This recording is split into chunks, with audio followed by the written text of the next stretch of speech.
Hello everyone. सो आज हम लोग डिस्कस करने वाले हैं सीएमए इंटर फाइनेंशियल अकाउंटिंग का जो एमक्यूपी आया है दिसंबर 24 का सेट 2 का एमक्यूपी हम लोग आज डिस्कस करने वाले हैं। इसके पहले सेट 1 का डिस्कशन ऑलरेडी हो रखा है, चैनल पे शेयर किया हुआ है, आप वहां से देख लो। अगर किसी का देखो अभी भी, अब तो लगभग 10-12 दिन बचा हुआ हमारे एग्जाम में, ठीक है। अभी भी किसी का अगर ऐसा है कि सर रिवीजन अगर नहीं हुआ है ना, तो आप इजीली हमारे चैनल से आप पूरा का पूरा अपना सिलेबस आप इजीली रिवाइज कर सकते हो। जैसे देखो यहाँ पर आपको चैप्टर वाइज रिवीजन वीडियोस आपको दिया हुआ है, आपको मैं लिंक शेयर करा दूंगा सारा प्लेलिस्ट का, ठीक है। चैप्टर वाइज रिवीजन वीडियोस दिया हुआ है। Q and A marathon already share किया हुआ है, 3 पार्ट में क्यू एंड ए मैराथन कराया है, जहां पर सारा का सारा क्वेश्चन आंसर जितना भी इंपॉर्टेंट क्वेश्चन आंसर सब कुछ वहां पे डिस्कस किया हुआ है। एमसीक्यू मैराथन कराया गया जहां पे 400 प्लस एमसीक्यूज डिस्कस किया गया है, लगभग वो शायद 3.5-4 घंटा का वीडियो है वो। और जो एमसीक्यू का जो पीडीएफ है वो मैंने टेलीग्राम पे शेयर कर रखा है। वैसे एएस मैराथन में सारा का सारा कॉन्सेप्ट जितना भी है एएस का, उसके साथ साथ सारा सारा क्वेश्चंस सब कुछ डिस्कस किया हुआ है, और क्वेश्चन बैंक इसका शेयर किया हुआ है टेलीग्राम पे। तो टेलीग्राम चैनल ज्वाइन कर लेना, मैं लिंक दे दूंगा आपको, बहुत सारा चीज़ वहाँ से मिल जाएगा। तो आप ना अभी भी अगर 10-12 दिन आपका बचा हुआ है तो मोर देन इनफ है यहाँ से आपको पूरा पूरा रिवाइज करने के लिए। हर एक चैप्टर को रिवाइज कर लो आप यहाँ से, फिर आप क्यू एंड ए मैथन देख लो, और एमसीक्यू और एएस मैथन अगर अच्छे से कर लिया तो मैं बोल सकता हूँ आराम से ना 45-46 मार्क आपका यहीं से कवर हो जाएगा, है ना। बाकी आप रिवीजन और क्यू एंड ए मैथन से आप इजीली कर सकते हो। चलो आज हम लोग अभी अब डिस्कस करने वाले हैं इसका set 2 model question paper of financial accounting. देखते हैं क्या बोलता है। तो सेक्शन ए जो होगा हमारा कंपलसरी है, और चूज द करेक्ट ऑप्शन, मतलब हम लोग को बस ऑप्शन चूज करना है, कोई रीजन हम लोग को नहीं लिखना है यहाँ पे, जैसे हम लोग को एग्जाम में भी नहीं लिखना पड़ता है। बोला which of the following is or are true regarding trial balance. बोला it is prepared for a particular period. तो क्या ट्रायल बैलेंस कोई एक पर्टिकुलर पीरियड के लिए बनाया जाता है? तो नहीं। पर्टिकुलर पीरियड तुम लोग कब बोल जब बोलते हैं ना हम लोग for the period ended, but trial balance में हम लिखते हैं एज ऑन, एक पर्टिकुलर डे को बनाया जाता है वो, ठीक है। और trial balance is just a statement, हाँ ये सही है, ये एक स्टेटमेंट है। The agreement of trial balance is a conclusive proof of absolute accuracy of the books of account. देखो ट्रायल बैलेंस कभी ये प्रूफ नहीं दे सकता कि सब कुछ सही है, ये बस आपका अर्थमेटिकल एक्यूरेसी बताता है, अगर ये सही है तो बढ़िया। जैसे हम लोग रेटिफिकेशन ऑफ एरर्स हम लोग पढ़ते हैं ना, वहाँ देखते हैं बहुत सारा ऐसा एरर है, जैसे मान लो एरर प्रिंसिपल, वो रहने के बावजूद भी ट्रायल बैलेंस हमारा मिल ही जाएगा, है ना। तो इसमें बस सही ये वाला था, is just is just a statement, ठीक है। नेक्स्ट को क्या बोलते हैं यहाँ पर, purchase goods from Mr. R for 3600 but wrongly recorded as 6300 to the debit of Mr. R। आप जब किसी से परचेज करते हो आप क्या एंट्री करते हो? Purchase account debit to R आप करोगे ना यहाँ पे, purchase account debit to R करो कितना, 3600। आपको ये करना चाहिए था, आपने क्या किया है, आपने पोस्टिंग कर दिया है, आपने पोस्टिंग कर दिया है debit side of mister R में कितना, 6300। एक तो आपने आर को क्रेडिट किया नहीं, आपने डेबिट कर दिया 6300। तो पहले आप इसको कैंसिल करोगे, पहले आप इसको क्रेडिट करोगे तो जीरो होगा, और फिर 3600 आप और क्रेडिट करोगे तब जाके ये ठीक होगा। मतलब आपको 9900 का आपको यहाँ करना पड़ेगा क्रेडिट। तो हम लोग बोलेंगे यहाँ पर ऑप्शन होगा ए, 9900 को आपको करना पड़ेगा credit. If any stock is taken by a co-venturer it will be treated as, अगर को-वेंचरर अगर निकाल लेता है बीच में कोई सामान तो उसको ना बोलते हैं एज एन इनकम, हम लोग को दिखाना पड़ता है यहाँ पर, ठीक है। तो यहाँ देखो पहला ऑप्शन ये अपना क्या है यहाँ पर, an income of the joint venture. X draws a bill on Y for 1,80,000 for mutual accommodation in the ratio of 2:1। In the ratio 2:1 का मतलब क्या होता है, X जो है 180 इंटू 2/3, ये कितना होगा, 1,20,000। 1,20,000 ये ले रहा पैसा, और बाकी जो है 1,80,000 का 1/3 ये वाई लेगा, है ना। और इसी रेशियो में 2:1 में भी ये लोग खर्चा भी ये लोग बियर करेगा सारा का सारा, मतलब जो भी डिस्काउंटिंग चार्ज जो आएगा, और क्या। तो बोलता है एक्स इसको डिस्काउंट कराया 1,69,200 में, ठीक है, एंड रेमिट कर दिया 1/3 प्रोसीड टू द वाई, यही करना था इसको। How much money should be remitted by X to Y at the time of maturity so as to enable Y to honour the bill. अब एक चीज समझना आप, हम लोग जब भी कभी एकोमोडेशन का बिल हम लोग यहाँ पे रखते हैं, समझो क्या हुआ, एक्स जो है वाई पे बिल ड्रॉ कर दिया था, है ना, और एक्स जाके इसको अपने बैंक से डिस्काउंट भी करा लिया। अब वाई क्या करेगा, वाई पेमेंट करेगा, ऑन ड्यू डेट। बट 1,80,000 में से ये तो बस 60,000 रुपये यूज किया है, तो बाकी जो है 1,20,000 कौन यूज किया था, एक्स यूज किया था 1,20,000। तो वाई को अगर ये 1,20,000 दे देगा तो वाई बैंक को पूरा पूरा 1,80,000 दे देगा, कोई इसमें दिक्कत नहीं आएगा। बट अब यहाँ पर सुनो क्या हो सकता है प्रॉब्लम अपने को, यहाँ लगेगा सर डिस्काउंटिंग चार्जेस भी तो आया था, 160 एंड 200 आया था ना सर, ये तो घटाने के बाद चार्जेस कितना लग गया इसमें, 180 माइनस 160 एंड 200, ये 10,800 चार्जेस भी तो लगा था। तो भाई इसको एंजॉय कर लिया ना, मतलब 3 महीना 4 महीने जो भी पैसा रखना था रख लिया ना, तो अब तो पूरा पैसा लौटाना पड़ेगा। वो क्रेडिट पीरियड जो आपने यूज किया उसलिए इसलिए तो लगता है। ये डिस्काउंट चार्ज क्या है, बस इंटरेस्ट तो है जो आप पैसा यूज कर रहे हो। तो इस 1,80,000 का 2/3 अमाउंट यूज कौन किया था, एक्स, तो अब 2/3 उसका 1,20,000 ये वाई को दे देगा, और वाई पूरा का पूरा 1,80,000 बैंक को पे कर देगा। तो यहाँ पर ये वाला अमाउंट आएगा, अब इससे कंफ्यूज मत हो जाना, ठीक है। Due to retrospective effect on revision of salaries of employees, the arrear of salary relating to the past years payable in current year। सबसे पहले बस समझो आप, रेट्रोस्पेक्टिव इफेक्ट से हम लोग रिवाइज करें सैलरीज का मतलब क्या होता है। जैसे मान लो अगर हम लोग ये डिसीजन ले रहे हैं 1/4/2024 को कि आपका 24-25 ऑनवर्ड्स अब से आपका सैलरी बढ़ेगा, इसको बोलते हैं प्रोस्पेक्टिव, आज से आपका सैलरी बढ़ रहा है। बट मान लो हम लोग 1/4/24 को डिसीजन तो लिए, ये साल तो बढ़ ही रहा है, हम लोग बोलेंगे क्या पता है आपका 1/4/23 से सैलरी बढ़ गया, मतलब आपका 23-24 का भी सैलरी हम लोग बढ़ा रहे हैं। तो समझो आप ये कोई एरर नहीं है ना, एरर कब होता है, जब उस समय किए थे, गलती किए थे, हम लोग अभी आपका सैलरी रिवाइज कर रहे हैं, that too with retrospective effect. तो इसको हम लोगों को यहाँ पर प्रायर पीरियड आइटम नहीं दिखाएंगे, इसको हम लोग ना हम लोग एक्स्ट्रा ऑर्डिनरी दिखाएंगे, हम लोग ऑर्डिनरी आइटम में ही, बट उसमें सेपरेट डिस्क्लोजर कर देंगे कि यहाँ पर रेट्रोस्पेक्टिव से हम लोग यहाँ पर चेंजेस किए। तो 1/4/23 से हम लोग यहाँ पे चेंज करिए, सैलरी आपका बढ़ा दिए मान लो, तो आपको यहाँ पर दिखाना क्या पड़ेगा, ऑर्डिनरी आइटम दिखाओगे बट सेपरेट डिस्क्लोजर देकर, ठीक है। Subscription rupees 6,25,000 had been shown in the income and expenditure account prepared for the year ending 31st March 2023। Additional information दो क्या क्या दिया यहाँ पर आपको, आउटस्टैंडिंग और रिसीव्ड इन एडवांस मतलब प्री रिसीव का आपको इन्फॉर्मेशन दिया।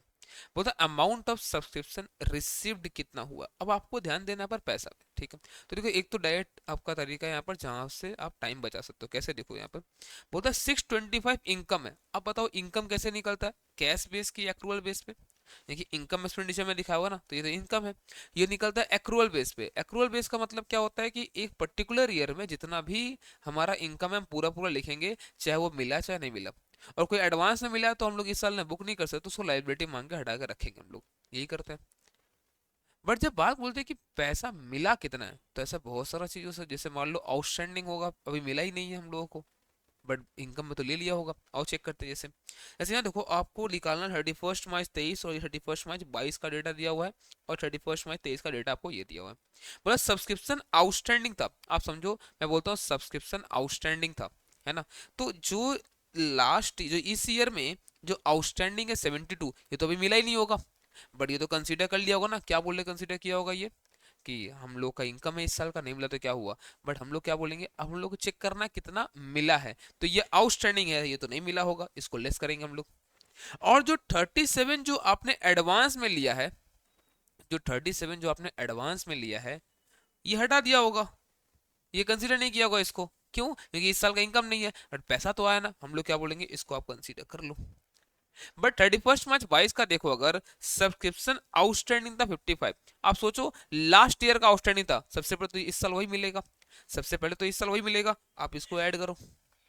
और जो 31 जो लास्ट ईयर जो एडवांस लिया गया था, वो पैसा वापस इस साल तो नहीं मिलेगा ना, वो एडवांस में ले लिया हम लोग, तो इसको हटाना पड़ेगा, क्यों, क्योंकि जब इनकम निकाला गया होगा उस समय 31 को ऐड किया गया, क्यों, क्योंकि हम लोग बोलते हैं कोई किसी चीज को कि लास्ट ईयर का रिसिप्ट इन एडवांस है, तो इस साल के लिए मिला होगा, है ना, इस साल के लिए मिला होगा, तो हम लोग इसको ऐड कर दिए होंगे 6,25,000, तो यहाँ पर लेस करना पड़ेगा। अब अगर इतना ऐड लेस समझ में अगर नहीं आता है, तो एकदम नॉर्मल सा चीज यहाँ पे आप निकाल सकते हो, कैसे, सीधा देखो यहाँ पर कि क्या क्या बैलेंसेस दिया हुआ है।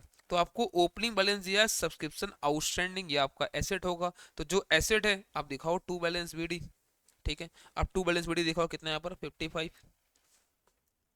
और जो आपका ओपनिंग लाइबिलिटी है वो बाई बैलेंस बीडी होगा 31। वैसे क्लोजिंग एसेट है कितना 72, तो क्लोजिंग एसेट दिखाओ 72, और क्लोजिंग लाइबिलिटी 37। अब इसके बाद चेक कर लो आपको सम में क्या दिया हुआ, इनकम की रिसिप्ट, सर हम लोगों को इनकम दिया हुआ है, सर हम लोग को इनकम दिया हुआ है। जो पैसा अपने को मिलता है हम लोग बाई बैंक बोलते हैं, जो इनकम दिखाया हुआ उसको हम बोलते हैं टू इनकम एंड एक्सपेंडिचर। कितना? 6,25,000। अब जो भी पैसा आएगा बाई बैंक में रिसीव हुआ है, 55 प्लस 6,25,000 प्लस 37 माइनस 31 माइनस 72, ये आ रहा 6,14,000। ये आएगा 6,14,000। अब आपको अगर एलडीएस समझ में आता है लॉजिकली अच्छी तरह से एकदम, तो आप ऐसे कर सकते हो, या फिर आप इस तरह से अकाउंट बना के भी रफ में आप कर सकते हो। अब हम लोग यहाँ मिलाते हैं इस तरह से आंसर आ रहा है कि नहीं, तो 6,25,000 इसको हम लोग प्लस करते हैं 55 माइनस कर 31, फिर हम लोग प्लस करेंगे 37 माइनस करेंगे 72, आ रहा उतना ही अमाउंट है ना इसको करने से भी।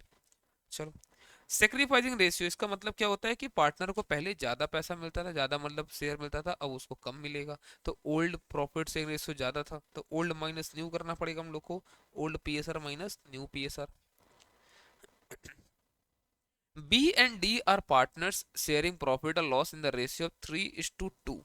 They admit K for 1/6 share of profit in the firm, which C takes 2/3 from B and 1/3 from D. तो समझो यहाँ पर क्या हुआ, B था, D था, हम लोग पूछा न्यू पीएसआर कितना हो गया ना, K। तो B के पास पहले कितना था, B के पास पहले था 3/5, इसके पास था पहले 2/5।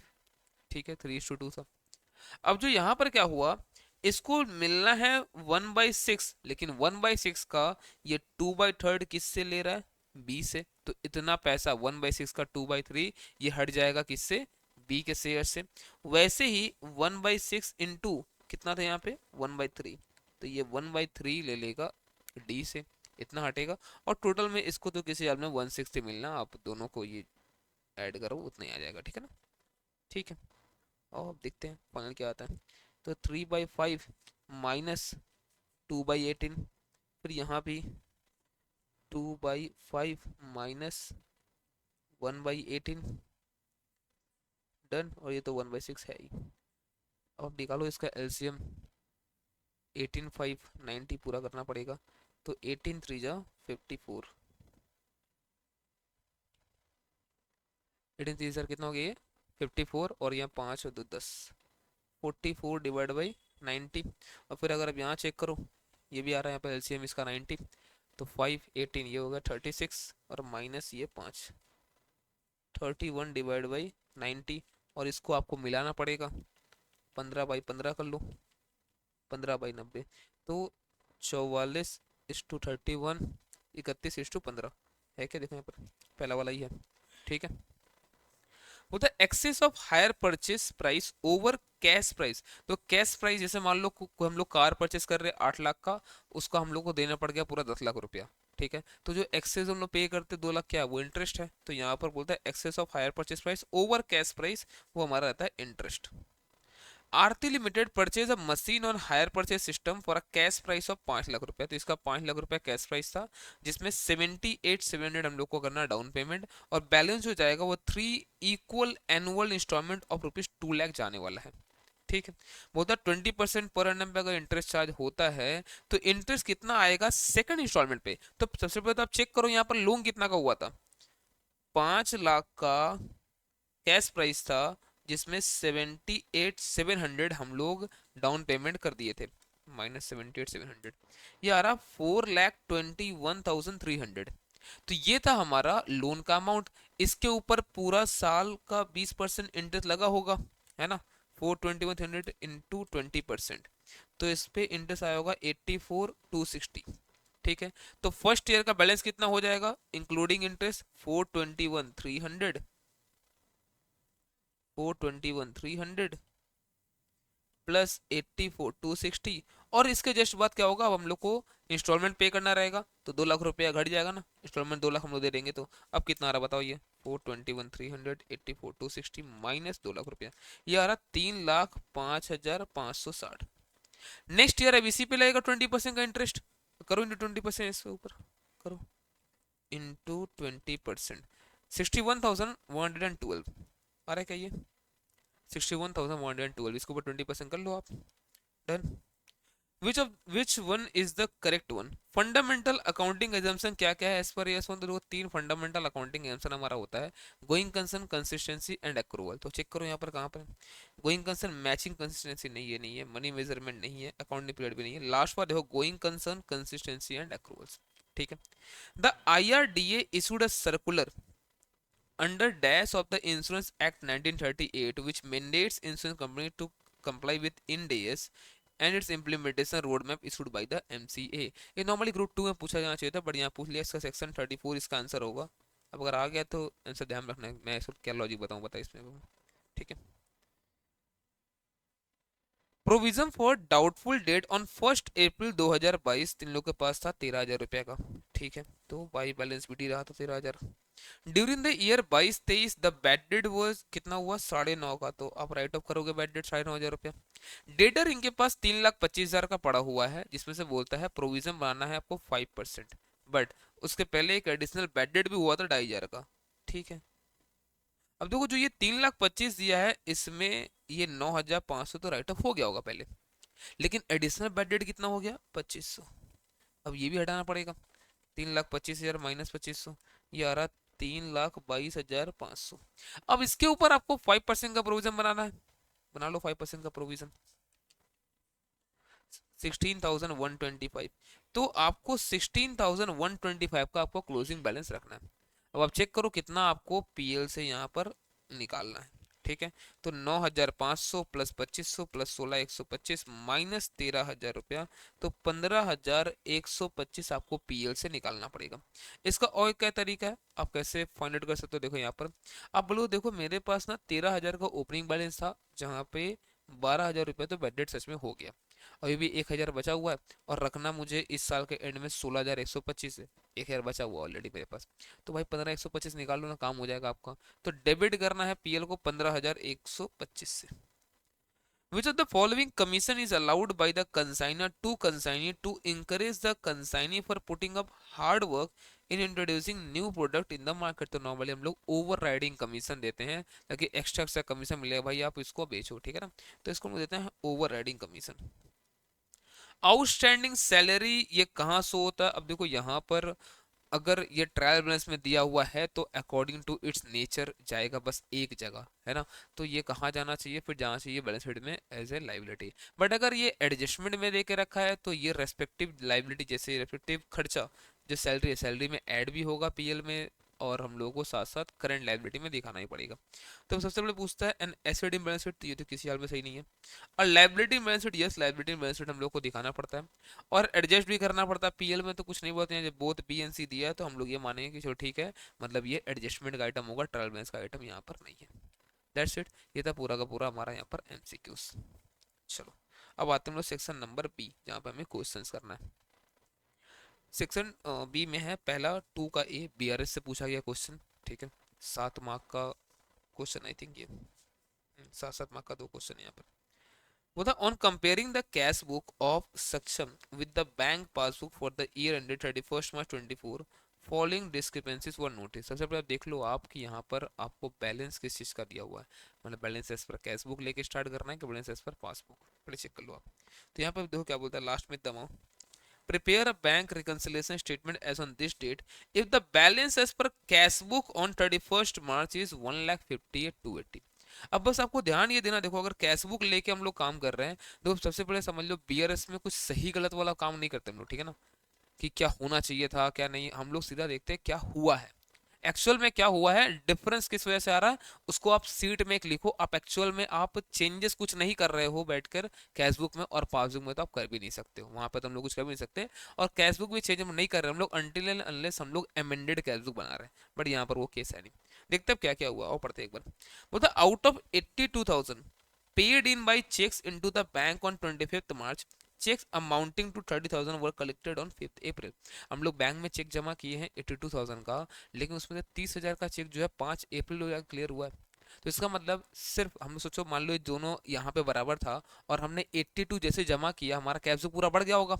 हम तो पूरा बढ़ा दिए कैश बुक, बट बैंक में बस इतना बड़ा 52 30 बढ़ा ही नहीं है। तो हमारे पास अभी क्या है, हम लोग क्या लेके बना रहे हैं, हम लोग लेके बना रहे हैं कैश बुक। तो आप एक काम करो, कैसे मिलेगा, तो सर कैश बुक हमारा बढ़ा हुआ है क्योंकि हम लोग 82 बढ़ाए हैं, तो एक काम करो आप घटा दो, अभी आप कैश बुक को घटा दो कितना से, 30,000 से। तो फाइनली ये मैच कर जाएगा आपका दोनों बैलेंस, इसके वजह से जितना डिफरेंस आ रहा होगा। ठीक है। Out of cheques drawn, drawn का मतलब पेमेंट करना, ठीक है ना। 31,200 को हम लोग चेक ड्रॉ किए थे कभी, 28 मार्च को। A cheque for 10,000 was presented, presented मतलब जो बैंक में ले गया जो बंदा, वो प्रेजेंट किया कब, 3 अप्रैल को। तो हम लोग तो अपने पास 31 मार्च के पहले ही, मतलब 28 मार्च को ही पूरा 31,200 अपने पास हम लोग घटा दिए होंगे। बट उसमें से 10,000 तो क्लियर मतलब प्रेजेंट ही नहीं हुआ था। अब प्रेजेंट हुआ नहीं था तो इसका मतलब पासबुक घटा नहीं है, तो हमारा कैश बुक घट गया। कैसे मिलाना सर, हमारे पास कैश बुक ही है, हम लोग इसको बढ़ाएंगे, कितना से बढ़ाएंगे इसको, हम लोग बढ़ाएंगे 10,000 से। ठीक है। फिर उसके बाद a cheque of 4,000 entered in the cash book but omitted to be banked, हम लोग एंट्री कर दिए कैश बुक में, कैश बुक बढ़ा दिए, बैंक में वो चेक भेजना ही भूल गए। अब भाई जब आप बैंक में चेक भेजना भूल ही गए हो तो बैंक में तो बढ़ा नहीं होगा, हमारा कैश बुक बढ़ गया है, कैसे ठीक करें उसको, घटा देंगे हम लोग। तो 4,000 आप लेस कर दो यहाँ पर। A check of 2,400 deposited into the bank but omitted to be recorded in cash book and was collected by bank on 29th March। अब यहाँ पर क्या हुआ है, फिर से हम लोग यहाँ पर समझो क्या हुआ, एक चेक है, एक चेक है जो हम लोग बैंक में डिपॉजिट कर दिए, बैंक में डिपॉजिट कर दिए, वो क्लियर भी हो गया है 31 मार्च के पहले। इस बार हम लोग कैश बुक में लिखना ही भूल गए, तो पासबुक तो बढ़ गया होगा क्योंकि वहां तो हम लोग जमा किया और वहां पे क्लियर हो भी गया 29 मार्च को, है ना, 31 मार्च से पहले। हम लोग अपने पास नहीं बढ़ाए, कैसे मिलेगा, कैश बुक घटा हुआ है सर, बढ़ा दो 2,400 से, मिल जाएगा। अब bill receivable of 2080 previously discounted, जिसमें चार्ज लग गया था अपना 80 रुपया, तो हम लोग को हाथ में 2,000 रुपया आया होगा, बट जब पेमेंट होगा फाइनल उस समय पूरा 2,080 का होता है। With the bank had been dishonoured but advice was received on 3 April, अब ये डिसऑनर्ड हो गया था। अब जैसे डिसऑनर्ड हुआ हमारे अकाउंट से पैसा निकल जाएगा, कितना निकलेगा, 2,000 की 2,080, वेरी गुड, पूरा अमाउंट निकलेगा 2,080। तो हम लोग बोलेंगे यहाँ पे आप एक काम करो, आप कैश बुक में भी घटाओ 2,080, तो मिल जाना चाहिए फिर ये। ठीक है। A bill for 40,000 was retired or paid by the bank under a rebate of 600, but the full amount of the bill was credited in the bank column of the cash book।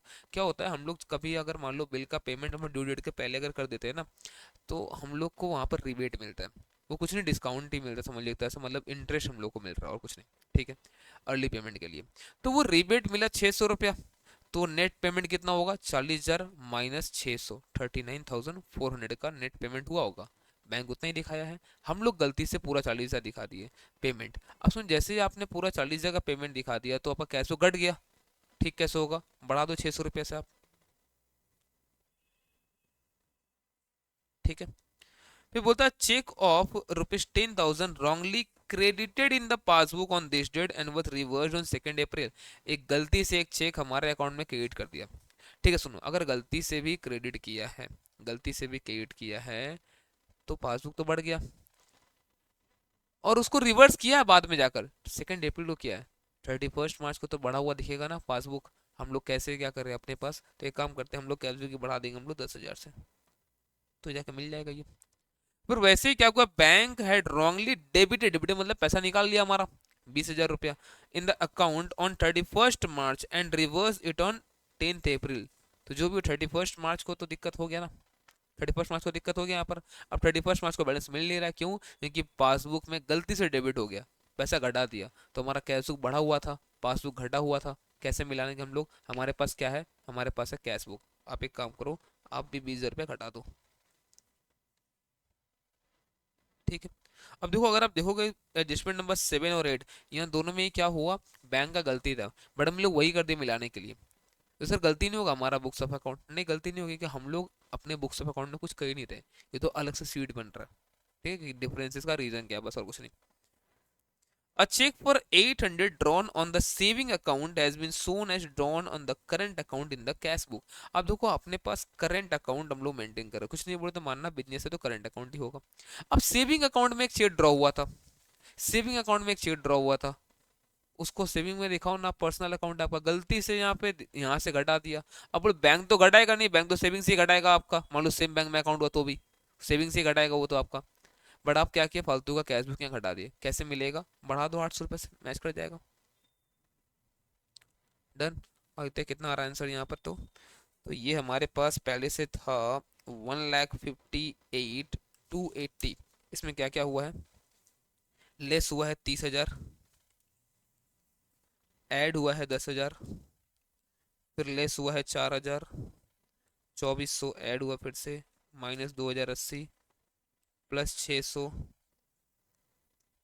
Plus 10,000, minus 20,000, plus यहाँ पर था 800 था ना। तो ये सब कुछ सरकार 1,26,000।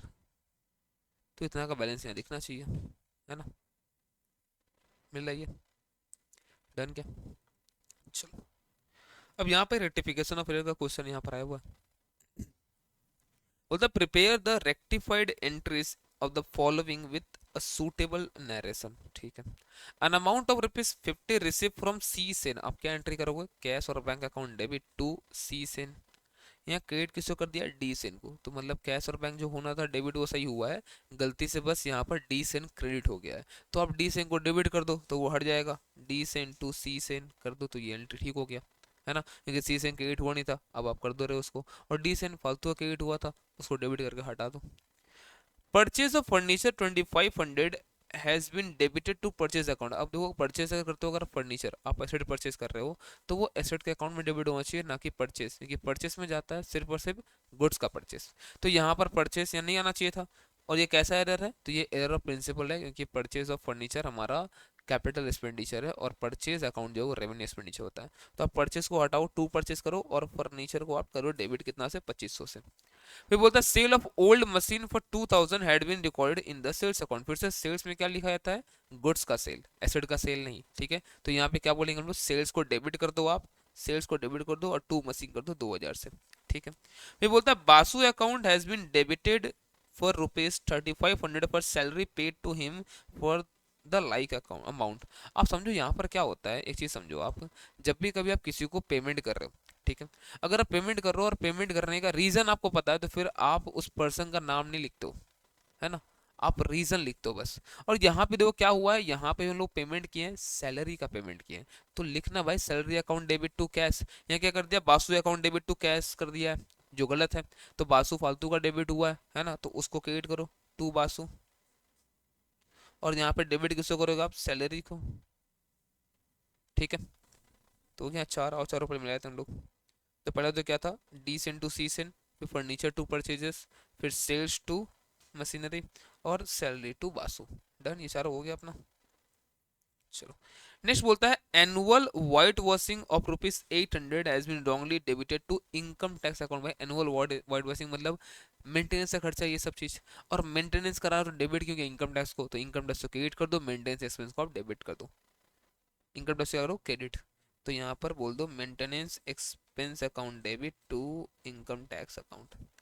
Income tax paid for ₹800 has been wrongly debited to income tax account. Sir ये तो फिर ठीक किया ना, इनकम टैक्स पे किया, इनकम टैक्स डेबिट किया। भाई देखो, आप अगर कोई खर्चा अगर आप डेबिट करते हो तो मतलब वो पीएल में जाए, क्लोज होगा। ये समझ में आता है? और इनकम टैक्स प्रोवाइडर का पे करना ये बिजनेस का खर्चा नहीं है, ये ड्राइंग से, ये सब प्रोवाइडर का खर्चा है, तो ड्राइंग में दिखाओ ना फिर। तो इनकम टैक्स डेबिट क्यों किया? गलती की है यहाँ पर, तो टू इनकम टैक्स कर दो और ड्राइंग को आप डेबिट कर दो। डिस्काउंट रिसीव हुआ ₹150, हम लोग क्या किया? गलती से हम लोग इंटरेस्ट रिसीव दिखा दिया। ठीक है, कोई दिक्कत नहीं, इंटरेस्ट रिसीव को डेबिट करके टू डिस्काउंट रिसीव कर दो, ठीक हो जाएगा, है ना? और 5 6 7 मिलाते हैं। Maintenance to income tax, drawing to income tax, और interest receive to discount received. ठीक है। Next, goods purchase for the proprietor amounting to 200 has been debited to purchase account. ये ड्राइंग में जाना चाहिए था, तो एक काम को drawing account debit to purchase करो, ठीक हो जाएगा, परचेज घट जाएगा, ड्राइंग बढ़ जाएगा। वेजेस ₹1,500 दिया गया for construction of new building, उसको अपने वेजेस में डाला। आप अगर कंस्ट्रक्शन के लिए दे रहे हो तो ये सब खर्चा कैपिटलाइज होता है, तो ये ₹1,500 उसमें जाके ऐड होगा। किसमें बताओ? बिल्डिंग में। तो आप एक काम करो, बिल्डिंग अकाउंट डेबिट करके वेजेस जो आपने डेबिट किया उसको हटाओ, बिल्डिंग टू वेजेस। ठीक है, तो और दोनों देखते हैं हम लोग, लास्ट 7 और 8 और 9 था। तो ड्राइंग टू परचेस और building to wages, that's it. 3 का ए, ये इंटरेस्टिंग पोर्शन है। तो यहाँ पे क्या बोलता है, प्रत्येक बंदू। RG cellular of Kolkata consigned 100 mobile handset to Techno Traders of Durgapur. The cost of each handset जो था वो 25,000 था, तो 25,000 इंटू 100, तो यहाँ पर कितना हो जा रहा है ये 25 लाख। तो 25 लाख का गुड्स इसको भेजा गया, गुड्स इंटू कंसाइनमेंट है। कंसाइनर इसके लिए 15,000 रुपया खर्चा किया, इंश्योरेंस पे फ्रेड लग गया 8,000 रुपया। और जो अकाउंट से रिसीव हुआ फ्रॉम प्लूटो नहीं होगा, यहाँ गलती है ये, to Techno from Techno Traders होगा, ठीक है। तो टेक्नो ट्रेडर्स से जो इन लोगों को मतलब कंसाइनी से जो इन लोगों को अकाउंट से मिला, उसमें क्या दिख रहा है, उसमें दिख रहा है कि ये लोग 80 यूनिट बेच दिया है 30,000 करके, मतलब 2,40,000 24 लाख, 24 लाख का ये लोग कर दिया यहाँ पर सेल, ठीक है। The expenses paid and deducted by him were, carriage है 2,000, इस्टेब्लिशमेंट एक्सपेंस है 10,300, इंश्योरेंस लगा है 24,000, उसका खुद का कमीशन है 85,000 85,000। The handset lying unsold with Pluto were valued at rupees 5,05,000, ये वैल्यू किया गया, ये नहीं कॉस्ट है। कॉस्ट ऑफ हम लोग ऐड करते हैं ना रेस्पेक्टिव जो नॉन रिकरिंग खर्चा हमारा होता, बट यहाँ पे सीधे बोल दिया वैल्यू किया गया 5,05,000 पे। सर बहुत आसान क्वेश्चन है, बताओ देखते हैं पूछा क्या। Prepare the journal entries in the books of techno traders given that maintain consignment inward account। ये क्या करता है ये consignment inward account। सबसे पहले आप एक चीज समझो, जब भी कभी हम लोग कंसाइनमेंट पे गुड्स किसी को भेजते हैं, तो जो कंसाइनी है ना, वो पता है क्या क्या रिकॉर्ड करता है। सबसे पहले वो देखता है गुड्स आ गया, वहां से गुड्स आ गया, उसका कुछ एंट्री करेगा वो, तो वो गुड्स रिसिव्ड का कोई भी एंट्री वो नहीं करता है। वो जो खर्चा करेगा उसका एंट्री वो करेगा। अब वो खर्चा उसका खुद का नहीं है, तो वो एक्सपेंस अकाउंट डेबिट नहीं कर सकता है कि expense account debit to bank किया तो एक्सपेंस चल जाएगा पीएल में, ये खुद का खर्चा उसका है नहीं, तो वो एक्सपेंस अकाउंट को डेबिट नहीं कर सकता है। वो क्या करता है, वो बोलता है काम करते हैं हम लोग को ये पैसा तो मिल ही जाएगा, किससे मिलेगा, कंसाइनर से, तो consignor account debit to, consignor account debit to जो पैसा हम लोग पेमेंट कर रहे हैं, टू बैंक सब दिखाए थे, टू कैश और बैंक जो भी रहेगा। फिर जब सेल होता है, तो ये क्या बोलते हैं, देखो सेल तो हुआ है, ठीक है, पैसा हमारे पास आया, मान लो bank account debit, but to sale अगर बोल दिए तो ये तो हमारा हो जाएगा खुद का, मतलब ये इनकम तो है तो नहीं हमारा खुद का। तो आप एक काम करो, आप फिलहाल ये पैसा समझो, आप ये पैसा तो दोगे ना उसको, जो भी आपका कंसाइनर है उसको पैसा दोगे आप ये वाला। तो आप एक काम करो, अभी आप उसके नाम पे पैसा चढ़ा के रखो, ये पैसा टू कंसाइनर अकाउंट। तो क्या वो मान लो सारा खर्चा आपने यहाँ पर सब मिला किया 10,000 रुपया, और आपने यहाँ पर 1 लाख का गुड सेल कर दिया, ठीक है। अब आप कमीशन नहीं मांग रहे उसको ऊपर, कमीशन आपका रहेगा यहाँ पर कितना, मान लो कमीशन 10% था, ठीक है। तो टू कमीशन इनकम 10,000 रुपया, ये भी आप किससे लोगे, कंसाइनर से 10,000 रुपया। तो कंसाइनर बोलो देख भाई तुम्हारा मैंने 1 लाख का गुड सेल करा के दिया, और 10,000 रुपया यहाँ खर्चा लग गया, 10,000 है ना, 10,000 रुपये यहाँ खर्चा लग गया, और 10,000 यहाँ, टोटल 20,000 खर्चा लगा है, तो हम लोग तुमको 80,000 रुपया देते हैं, बात नक्की करो। ये होता था अभी तक, बट अब यहाँ पर क्या हुआ समझो, अब यहाँ पर क्या हुआ है, अब बोलता है कंसाइनमेंट इनवर्ड अकाउंट मेंटेन करो। अगर देखो कंसाइनमेंट इनवर्ड अकाउंट मेंटेन करेगा ना, तो वो फिर गुड्स रिसीव का एंट्री भी करेगा, जो गुड्स अनसोल्ड रहेगा उसका भी एंट्री करेगा, अपार्ट फ्रॉम अदर एंट्रीज, ये दोनों का एंट्री भी वो करेगा। तो कंसाइनमेंट इनवर्ड बोलने का मतलब है वो समझ लो एक तरह का नॉमिनल अकाउंट और कुछ नहीं। जैसे परचेज करते हो क्या बोलते हैं, purchase account debit to cash और बैंक टू क्रेडिटर बोलते हो ना, तो वैसे ही यहाँ purchase account debit to consignor बोलेगा ये, बट परचेज का जगह नॉमिनल अकाउंट है ना, तो वहां पे यूज करेगा कंसाइनमेंट इनवर्ड अकाउंट और कुछ नहीं, बाकी सब बहुत आसान है, ठीक है। और चेक करते हैं, सबसे पहले आपके पास यहाँ पे गुड्स इसको मिला होगा 25,000 इंटू 100, तो ये क्या बोलेगा, consignment inward account debit to RG cellular 25 lakh रुपया, पहले वो दिखाएगा, और दिखाते हैं हम भी लोग, ठीक है। फिर उसके बाद वो क्या क्या हुआ, इसके बाद बोलता है क्या, खर्चा किया है यहाँ पर कैरेज 2,000 का, इस्टेब्लिशमेंट 10,300, इंश्योरेंस 24,000 रुपये, कितना हो रहा है 2,000, 10,300 और फिर 24,000, टोटल 36,300 का खर्चा यहाँ पे लोग किया।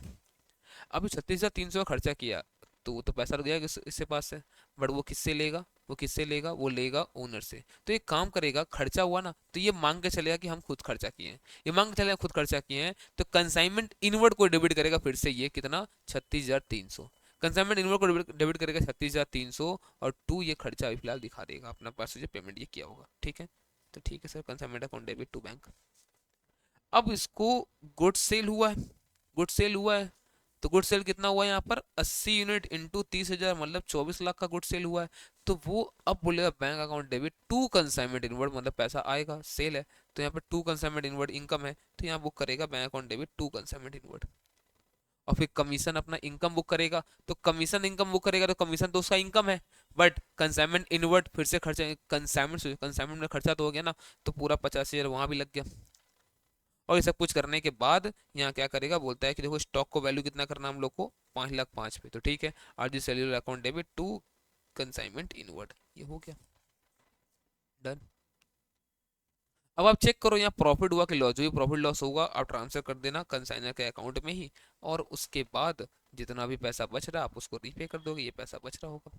तो बस कंसाइनमेंट इनवर्ड में आपको इतना समझना था कि ये अब ये गुड्स रिसीव का एंट्री भी करेगा, और अब ये गुड्स जो बच गया उसका उसका भी एंट्री करेगा, ये सबका एंट्री ये करके आएगा। ठीक है, चलो next. Beta Limited sells its product only on higher purchase terms. The higher purchase price being cost plus 33.33 मतलब होता है वन थर्ड, तो वन थर्ड ऑन कॉस्ट है तो one fourth on inverse price हो जाएगा। From the given information, examine and analyze the operating result from the higher purchase transactions by drafting necessary accounts under debtors method। तो debtors method से आपको यहाँ पर निकालना मतलब ब्रांच अकाउंट बनाना। अब तो जैसे ही बोला ना ब्रांच अकाउंट ना, एक पता दिमाग में बनक पता आ जाता है, पता है क्या, कि आपको एचपी स्टॉक एचपी डेटा तो बनाना ही पड़ जाएगा, कभी कभी सॉफ्ट स्टॉक भी बनाना पड़ जाएगा, काम पड़ा तो। और देखते हैं क्या क्या बोल रहा है। मतलब stock out on HP H on on hire at HP price, मतलब ये कौन सा स्टॉक अकाउंट है, ये एचपी स्टॉक अकाउंट है। Stock in hand at shop, इसका मतलब है ये शॉप स्टॉक अकाउंट है। और इंस्टॉलमेंट ड्यू हुआ है कस्टमर से, ये हमारा इंस्टॉलमेंट ड्यू हो गया, मतलब ये एचपी डेटर है। इसके बाद क्या क्या हुआ है, वो द गुड्स रिपोजिट कर लिए हम लोग, पैसा नहीं दे रहा था, इंस्टॉलमेंट अभी तक नॉट एट मैच्योर्ड है, तो 12,000 रुपया नहीं मिला हम लोग को, हम लोग यहाँ पर कर दिए, यहाँ पर क्या बताओ, इसका रिपोजिशन। ठीक है, जिसको वैल्यू किया गया 4,800 में, तो भाई 12,000 का इंस्टॉलमेंट ड्यू था, उसमें आपने 4,800 का सामान वह उठाया है, तो यहाँ पर ही दिख रहा है कि 7,200 का नुकसान तो हम लोग को यहीं पे हो गया। ठीक है, purchase made during the year 23-24 amounted to rupees 4,08,000, इस साल इतना परचेस हुआ तो सॉफ्ट स्टॉक में इसको डेबिट कर देंगे, इसको हम लोग। कैश कलेक्ट हुआ फ्रॉम कस्टमर में, कस्टमर से 23-24 में 4,80,000 रुपया। आप पर सबसे पहले पता क्या काम करो यहाँ पे, अच्छा होगा आप ये तीनों अकाउंट बना लो, एचपी स्टॉक, सॉफ्ट स्टॉक और एचपी डेटर, और चाहे तो गुड्स से बना सकते हो, बट चलो कोई जरूरत नहीं, छोड़ दो उसको भी।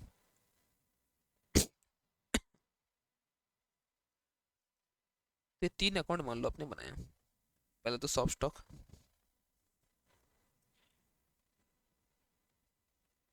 उसके बाद एचपी स्टॉक, और फिर लास्ट में मान लो एचपी डेटर बनाया।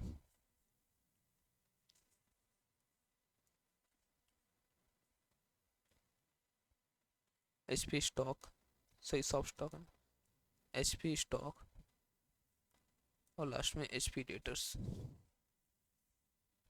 ठीक है, बैलेंसेस आपको दिया हुआ है यहाँ पर, शो करो आप क्या क्या बैलेंस है। सॉफ्ट स्टॉक का है 30 और 42, तो to balance BD 30,000 by balance C D 42,000। ठीक है, इसके बाद स्टॉक है हायर परचेज, मतलब एचपी स्टॉक है 2,40,000 का, तो ओपनिंग में एचपी स्टॉक 2,40,000 है, क्लोजिंग यहाँ पर दिया नहीं है, ठीक है, निकाल लेंगे हम लोग।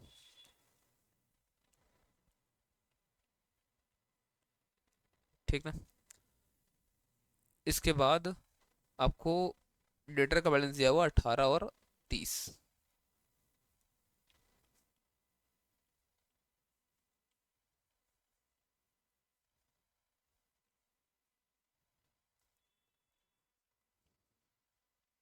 ठीक है, हो गया। अब इसके बाद ना आपको कुछ कुछ इन्फॉर्मेशन हमेशा दिया रहेगा, ठीक है, अब जो जो दिया हुआ आप उसको पहले पुट करो, क्या क्या दिया हुआ है। तो एक गुड्स रिप्लेस बताया, ठीक है, 109 करो फिलहाल अभी। परचेज मेड हुआ है 4,08,000, अब समझो अगर मैं बोलता हूँ कि इस साल परचेज हुआ है 4,08,000, ठीक है, 4,08,000 परचेज हुआ है, तो यहाँ पे आप दिखाओ ना, टू परचेज 4,08,000। ठीक, और क्या इन्फॉर्मेशन दिया हुआ है, कैश कलेक्ट हुआ डेटर से 4,80,000 का, तो डेटर में बाई कैश और बैंक लिख दो, कितना 4,80,000 का। और गुड्स रिप्लेस जो हुआ है उसमें बोलता है कि देखो इंस्टॉलमेंट मैच्योर नहीं हुआ था अभी तक 12,000 का। तो ठीक है, बाई गुड्स रिप्लेस 12,000 का इंस्टॉलमेंट मैच्योर नहीं हुआ था। और अगर जीआर अकाउंट को बढ़ाना है यहाँ पर, तो गुड्स रिप्लेस क्या बोलोगे आप, 2 HP स्टॉक कितना का है, 2 HP स्टॉक 12 था ना वहाँ पे, 12। ठीक। और यहाँ पर बाई बैलेंस CD, जो बैलेंस हुआ है ये हुआ आई थिंक 4,200 4,800 कुछ था, 4,800। तो बाकी का हो गया नुकसान। तो बाई यहाँ पर लॉस ऑन रिपोजिशन 7,800, ये कितना है, 4,800, ठीक है। तो 4,800 अगर है तो हो जाएगा 7,200। ठीक है, चलो ये तो हो गया। अब वो यहाँ पे जो इन्फॉर्मेशन आपको मिला उससे आप कैसे आगे बढ़ोगे, देखो।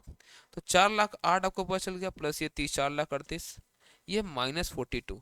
तो 4,38,000 -42, बाकी का कहाँ गया, तो बाकी गुड्स सेंट ऑन HP 3,96,000।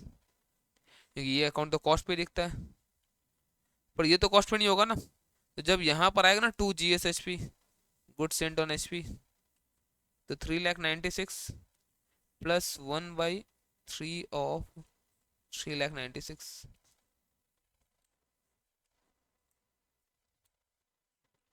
3,96,000, तो ये आ रहा है 5,28,000 रुपया। ठीक है, तो 5,28,000 रुपया का यहाँ पर हम लोग इस बार गुड सेंड किए थे HP में। अब अगर हम लोग को मिल जाता मेच्योर कितना हुआ है तो हम लोग बैलेंस निकाल लेते और चेक करते यहाँ से कुछ इन्फॉर्मेशन मिल सकता है क्या। अब समझो 4,80,000 बोलता है मिल गया, फिर भी 30 बचा है, मतलब 5,10,000 था। 5,10,000 हुआ कैसे, 18 तो खड़ी था पहले, तो मतलब इस साल HP स्टॉक से मैच्योर होकर कितना आया होगा,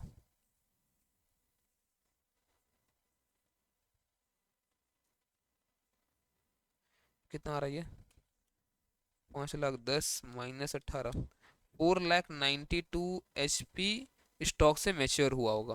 ठीक है, अब आप यहाँ पे इसी 4,98,000 को आप 92 को आप ले जाओ यहाँ पे, तो इंस्टॉलमेंट जो मैच्योर हुआ है यहाँ आ जाएगा, इसका अपने आप यहाँ बैलेंस निकल जाएगा, है ना। 24,000 प्लस 5,28,000 -12 -4,92, तो यहाँ पर आ रहा 48,000। ये 240 था कि 24,000 था, देखो तो पहले एक बार, मैंने 24,000 ले लिया, 240 है, रुक जाओ। 2,40,000 प्लस 5,28,000 -12,000 -4,92, ये 2,64 आएगा ये।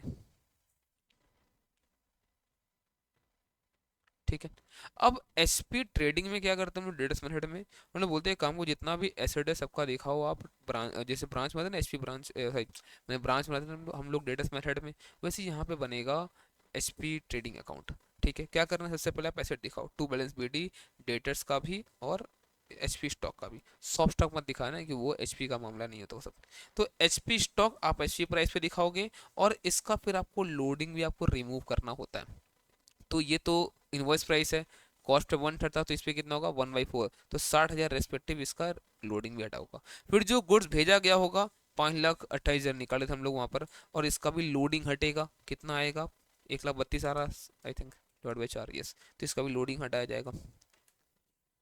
ठीक है, फिर उसके बाद आप गुड्स रिपेयर्स का जो केस होता है ना, वहां पर आइदर आप नेट में दिखा दो 4,200 जो उसका वैल्यूएशन है, या फिर यहाँ 12 और यहाँ लॉस दिखा के 4,800 ऐसे नेट कर सकते हो। फिर हमने HP स्टॉक का देखो क्लोजिंग बैलेंस निकाला था, इसका भी रेस्पेक्टिव स्टॉक रिजर्व होगा, और HP डेटर्स का निकाला तो आई थिंक वो तो दिया हुआ था। ठीक है ना, तो इसके बाद डायरेक्ट में आप क्या करो, जितना भी आपको पास कैश मिल रहा है, जितना आपको पास कैश मिल रहा है पूरा पूरा कैश आप यहाँ दिखाते हो डेटर अकाउंट का, यहाँ पर पूरा आप दिखाते नहीं हम लोग कि कितना सेल हुआ क्या हुआ। जैसे देखो आपने कैश इसी को आपने दिखा दिया यहाँ पर, फिर आपने ओपनिंग क्लोजिंग डेटर आपने दिखा दिया, और गुड्स सेंटर HP दिखा दिया, अपने आप पता चल गया कितना सेल्स हुआ होगा, अपने आप इनकम यहाँ पर बुक हो जाएगा। क्लियर है क्या, चलो। और ये प्रॉफिट जो आएगा जनरल PL में भेजेंगे, मतलब मेन होता है यहाँ पर HP जो स्टॉक है डेटा इन सबका बैलेंसेस फाइंड आउट करना, तो वो हम लोग ऐसे बना के मेमोरेंडम अकाउंट बना के हम लोग सब कुछ कर लेंगे। ठीक है, नेक्स्ट नेक्स्ट क्वेश्चन नंबर 4 से हम लोग स्टार्ट करेंगे। 2 मिनट का ब्रेक ले लो आप भी यहाँ पे, ठीक है। 4 नंबर से क्वेश्चन स्टार्ट करेंगे, ठीक है।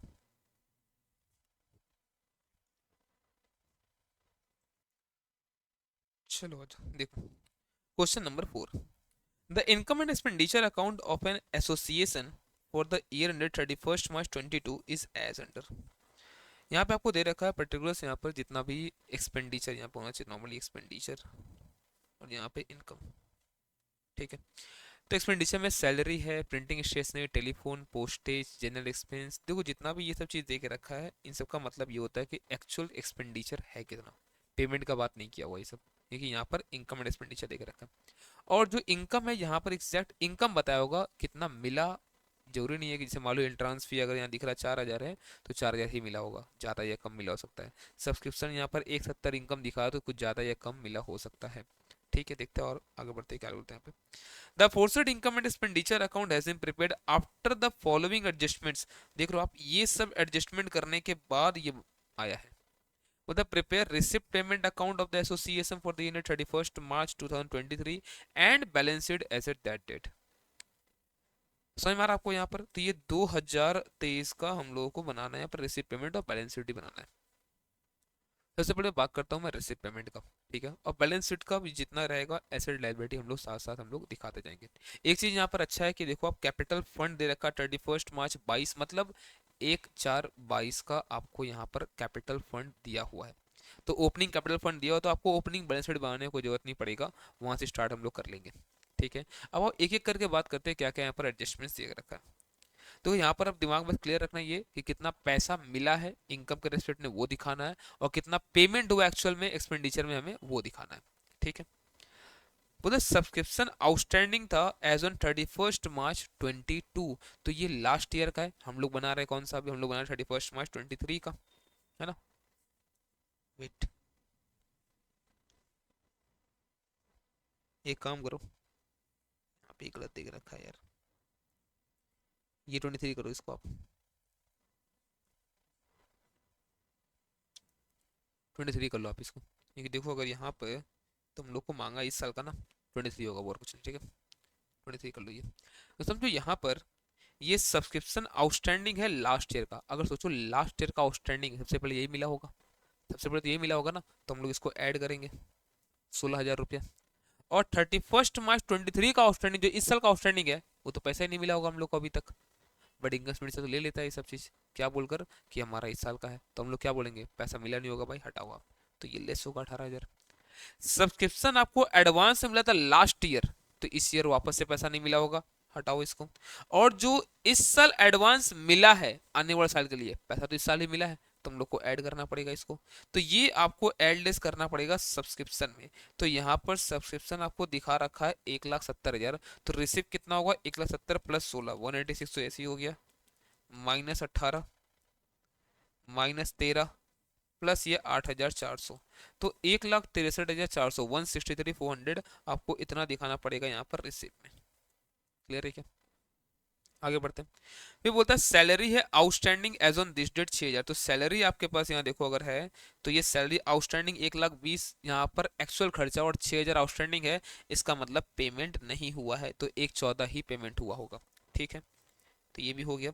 और सैलरी आउटस्टैंडिंग, वेट ये ओपनिंग था क्या, वेट वेट वेट, ये ओपनिंग था सैलरी आउटस्टैंडिंग, तो ये हम लोग को ऐड करना पड़ेगा, सॉरी इसको आप ऐड करो। तो सैलरी जो ओपनिंग आउटस्टैंडिंग है पहले वो पे होगा, और इस साल का आउटस्टैंडिंग है तो हम लोग को ये लेस करना पड़ेगा, पेमेंट हुआ नहीं होगा, तो ऐड 6 -8, तो ऐड करना आपको 6 माइनस करना 8, तो 1,18,000 नेट यहाँ पे दिखेगा सैलरी का पेमेंट, ठीक है। मैंने वो देख, मुझे लगा दूसरा आइटम है कुछ और डेट में नहीं देखा, ठीक है। तो सैलरी जो लास्ट आउटस्टैंडिंग था सबसे पहले वही पेमेंट होगा, तो आपको ऐड करना पड़ेगा, और जो इस साल का आउटस्टैंडिंग वो पेमेंट हुआ ही नहीं है हम लोग हटा देंगे। फिर बोलता है ऑडिट फी 20-21 का पेड हुआ है 22-23 में, और ऑडिट फी 22-23 का अभी तक पे हुआ ही नहीं है, ठीक है। तो ऑडिट फी 20-21 जो भी है, ये 2,000 रुपये आपको ऊपर दिख रहा है ना यहाँ पर, ये जो पेमेंट है ना, यहाँ पे जो खर्चा दिख रहा है यहाँ पे आपको 2,500 रुपया, ये पेमेंट अभी तक हुआ ही नहीं है, तो पूरा पूरा आउटस्टैंडिंग है, तो समझो ये लाइबिलिटी में भी जाएगा, है ना। और रेस्पेक्टिव ये सब आइटम में लाइबिलिटी सेट हम लोग दिखाते रहेंगे साथ साथ, ठीक है। अब समझो यहाँ पर जो 2,500 ये पेमेंट नहीं हुआ है, तो ये हम लोग का पेमेंट नहीं हुआ तो हटा देंगे हम लोग यहाँ से, और एक्चुअल में 2,000 जो पेमेंट हुआ वो हम लोग दिखा देंगे, ठीक है। चलो नेक्स्ट बोलता है building owned by the association since 2004, इसका कॉस्ट 1,90,000, तो इस साल भी वही दिखा देंगे हम लोग, ठीक है, अगर कुछ डेप्रिसिएशन नहीं हुआ तो। इक्विपमेंट 31 मार्च 2022, जो हमारा लास्ट ईयर था उसमें वैल्यू हुआ था 52 का। Eight the end of the year after depreciation of 7,000, ये दिख रहा 63। आप एक चीज बताओ, 63 दिख रहा आफ्टर डेप्रिसिएशन ऑफ 7, इसका मतलब 70,000 रुपया हो गया था। 70 हुआ कैसे, 52 था ना ये, तो 18 का परचेस हुआ होगा। तो एसेट का परचेस कभी भी आपको यहाँ पर नहीं दिखेगा, है ना, क्योंकि वो कैपिटल एक्सपेंडिचर होता है। तो हम लोग को पेमेंट में दिखाना पड़ेगा ना, तो 18,000 का परचेस देखो आप यहाँ से गया होगा, 18,000 का परचेस, ये तो सैलरी वाला था, और 18,000 का परचेस इक्विपमेंट में यहाँ पे गया होगा, ठीक है। नेक्स्ट फिर बोलता है क्या, in 21-22 the association raised a bank loan which is still not paid 30,000 रुपया। तो ये देखो बैंक लोन है तो पैसा आया भी तो होगा, रिसिप्ट में 30,000 दिखेगा भी, साथ ही साथ आपको लाइबिलिटी में भी शो आपको करना है। Cash in hand as on 31 March 23 और 31 मार्च 22, 31 मार्च 22 आपका ये ओपनिंग है, तो टू बैलेंस बीडी यहीं से हम लोग रिसिप्ट में स्टार्ट करेंगे, और ये हमारा बाई बैलेंस बीडी यहाँ पर होगा, ठीक है, स्टीडी होगा, सॉरी बाई बैलेंस बीडी हम लोग का लास्ट में यही होगा, डन ना। तो कैश इन हैंड आपको ओपनिंग दिखाना टू बैलेंस बीडी 13,600, और क्लोजिंग दिखाना आपको यहाँ पर 28,500, ये आप दिखा दोगे यहाँ पर, हो गया। अब बाकी जो खर्चा के बारे में कुछ नहीं बोला हम लोग, पता क्या मानेंगे कि वो सब खर्चा जितना यहाँ पर दिखाया है, इससे मान लो प्रिंटिंग स्टेशनरी 6 दिखाया हुआ है, टेलीफोन 1,500 दिखाया हुआ है, पोस्टेड 500 दिखाया हुआ है, जनरल एक्सपेंस 12,000 दिखाया हुआ है, तो हम लोग मानेंगे ये सब इतना इतना ही एक्चुअल में पेमेंट हुआ होगा। हम लोग एज इट इज यहाँ पे कॉपी कर देंगे, कोई एडजस्टमेंट अगर नहीं है तो। क्लियर है क्या, कर सकते हो इसको। और रेस्पेक्टिव आइटम आपको बैलेंस शीट में दिखा, जैसे एसेट, जैसे मान लो यहाँ पर क्या हुआ, सब्सक्रिप्शन इस साल के एंड में आउटस्टैंडिंग है 18, ये आपका एसेट्स है, आपको एसेट में दिखाना है, और रिसीव इन एडवांस आपका लाइबिलिटी 8,400, ये आपको लाइबिलिटी में दिखाना है। तो कैपिटल फंड आपको यहाँ पे दिया हुआ था ओपनिंग, ठीक है, सरप्लस सम में बताया हुआ था, डेप्रिसिएशन तो आएगा नहीं यहाँ पर, ये रिसिप्ट में डेप्रिसिएशन तो यहाँ पर आएगा नहीं, क्योंकि ये नॉन कैश आइटम है, तो वो एसेट से लेस करके हम लोग यहाँ पर दिखा देंगे। डन ना, ये सब चीज़ तो सब कुछ यहाँ पर आपको दिया हुआ था ही। और ये यहाँ पर देखो, ये लोग वर्किंग नोट 4 अगर देखोगे ना, यहाँ पर लग रहा बनाया है क्या यहाँ पे, ये बनाया है कैपिटल फंड, बट बनाने को रिक्वायरमेंट ऐसा था नहीं, कि 2,20,600 आपको यहाँ पर दिया हुआ था ही। डन क्या, चलो question number 5। A and B were partners of a firm sharing profit and loss in the ratio 2:1. The balance sheet of the firm as at 31st March 23 was as under. Capital है तीनों दोनों का, ए और B का, reserve है 5,25,000, syndicator और bill payable, बाकी यहाँ पर सारा सारा एसेट्स दिया हुआ है। They agreed to admit P and Q, तो दो नया पार्टनर आ रहा है into the partnership on the following terms.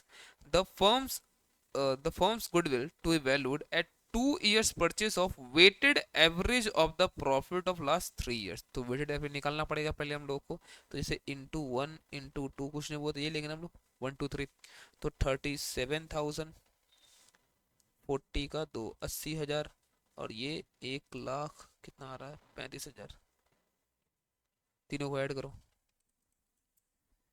37 plus 80, यार 2,52,000 डिवाइड बाय आप करोगे वेट, वेट कितना, वेट टोटल 1 2 3 और 3 ये 6, तो डिवाइड बाय 6 इंटू 2 ईयर का परचेस, डिवाइड बाय 6 इंटू 2, तो 84,000 का टोटल आ रहा है यहाँ पर गुडविल, ठीक है। The value of stock and plant and machinery वो टू बी रिड्यूस्ड बाय 10%, तो स्टॉक और प्लांट एंड मशीनरी आपको दोनों 10% से घटाना, मतलब ये 50,000 से घटेगा और स्टॉक घटेगा आपका 30,000 से।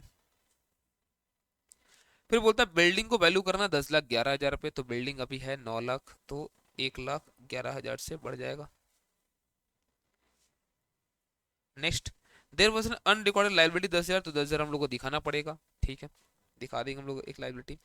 ए B P and Q agree to share profit and losses in the ratio 3:2:1:1, तो आप इसमें गेनिंग सेक्रीफाइस जिसका इतना आ रहा आप निकाल लोगे, old minus new, new minus old, जो भी यहाँ पे दिख रहा।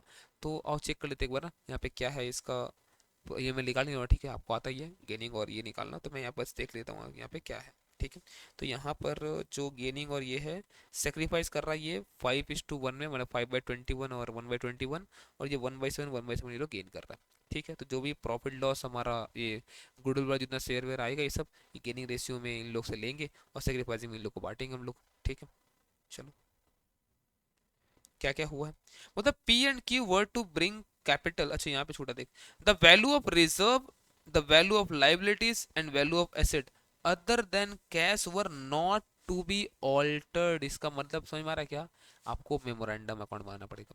तो पहले एक काम करो, पहले आप जैसे पूरा दिखाते हो ना, पहले पूरा वैसे दिखाओ। जैसे आप बोलते हैं प्लांट एंड मशीनरी घटा है, तो क्या बोलते हो, revaluation account debit to plant and machinery, to stock करते हो ना, बाई बिल्डिंग 1,11,000 और ये अनरिकॉर्डेड बड़ा 10,000 करते हो, आप पूरा पूरा वैसे ही करो।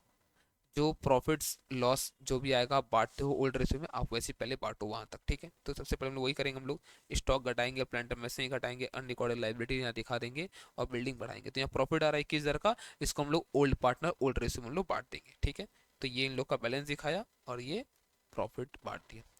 अब फिर क्या होगा, इन सबको हमें रिवर्स करना पड़ता है, इन सबको हम लोग को रिवर्स करना पड़ता है। एक बार देखो आपने स्टॉक घटाया 30,000 रुपया, आप 30,000 स्टॉक को बढ़ा दो, स्टॉक का इफेक्ट जीरो पड़ गया, और यहाँ पर स्टॉक जो दिख रहा था आपका 3 लाख, वो 3 लाख ही रह जाएगा, है ना। तो आप सबको रिवर्स कर दो। तो रिवर्स कैसे होगा, by stock, by plant and machinery, by unrecorded liability और टू बिल्डिंग। इससे अब क्या होगा, इससे अब हमारा यहाँ पर जो प्रॉफिट आता है 21 का, अब वो नुकसान है 21 का। सर इसको भी ओल्ड रेशियो में बांट दे, ओल्ड पार्टनर, क्या अगर यही करना होता तो फिर करते क्यों, है ना। इस बार ये चारों पार्टनर में जाएगा, वो भी न्यू रेशियो में जाएगा। तो चारों पार्टनर में न्यू रेशियो में बांटो आप, और अल्टीमेटली पता है क्या होगा, जो प्रॉफिट लॉस होगा ना, वो जो लोग सेक्रीफाइस कर रहा है उसको मिल गया, आप देख लो अल्टीमेटली वही होता है। फिर रिजर्व आपको पहले बांटना पड़ेगा दोनों पार्टनर में, उन लोग का पूरा पैसा था, और फिर रिजर्व क्रिएट होगा through all partners in new ratio, done ना। और गुडविल कितना आया था अपना, 84 आया था। अब गुडविल जब 84 आया था तो कौन कौन सेक्रीफाइस कर रहा, सेक्रीफाइस कर रहा है यहाँ पर, सेक्रीफाइस कर रहा है यहाँ पर 84 इंटू 5/21, सेक्रीफाइस कर रहा है ए, 84 इंटू 5/21, ये 20,000 रुपये ये मांगेगा। और फिर 84 इंटू 1/21 कितना आ रहा है, 84 डिवाइड बाई 21, 4,000 रुपया। तो 20 और 4 टोटल 24 ये लोग गुडविल मांगेगा। और देगा कौन पैसा, तो देगा ये लोग देगा 1:1 में, है ना, 12-12। तो इन लोग अकाउंट से 12-12 हज़ार निकालो और 20 और 4 इन लोगों को बांट दो। अब इन सब के बाद आप पहले देख लो बैलेंस किसका कितना रहा, लिखना मत पूरा, देख लो पहले किसका कितना रहा, फिर क्या बोला सम में, और देखते हैं हम लोग। देखते समय क्या बोला, मतलब P and Q were to bring capital equal to their PSR considering B's capital as base after all adjustment. ये सब कुछ एडजस्टमेंट करने के बाद आप चेक करो पहले बी का कितना आ रहा, तो बी का आ रहा 4,30,000, और ये 4,30,000 इसका आया था दो हिस्सा के लिए आ रहा है ये, क्योंकि इसका रेशो 3:2:1:1 है, तो इसका दो हिस्सा के लिए ये 4,30,000 रख के रखा है। तो 4,30,000 डिवाइड बाई 2, 2,15,000 एक हिस्सा के लिए लाना चाहिए, 1/7 के लिए सबको, बाकी जो लोग का दोनों का है, तो इतना तो रहना चाहिए। अब देख लो, जैसे मान लो यहाँ पर चेक करो आप, जैसे मान लो कौन है यहाँ पर, क्यू है ना, तो 2,15,000 इसका रहना चाहिए, 12 ये डिडक्ट होगा, 75 ये डिडक्ट होगा, और ये 3 कितना होता है, 3 प्लस 75 प्लस ये 12 और ये 2,15,000, तो 3,05,000 रुपये लेकर कौन है, क्यू आएगा। आई थिंक दोनों सेम अमाउंट इसका भी यही है, तो पी भी लाएगा 3,05,000 और क्यू भी लाएगा 3,05,000, ये दोनों 3,05,000 3,05,000 लेकर आए कैश में, इसको हम लोग ऐड कर देंगे। तो कैश का जो बैलेंस हमारा आएगा वो चेंजेस दिखाना हम लोगों को, अपार्ट फ्रॉम कैश कुछ हम लोग को चेंजेस दिखाना नहीं था, इसलिए हम लोग सब कुछ रिवर्स कर दिए। रिजर्व भी नॉर्मली बांटते हम लोग, बांट दिए, बट रिजर्व बांटने से तो जीरो हो जाएगा, हम लोग को फिर क्रिएट करना पड़ेगा, अब सब पार्टनर के रेशियो में क्रिएट होगा न्यू रेशियो में, ठीक है।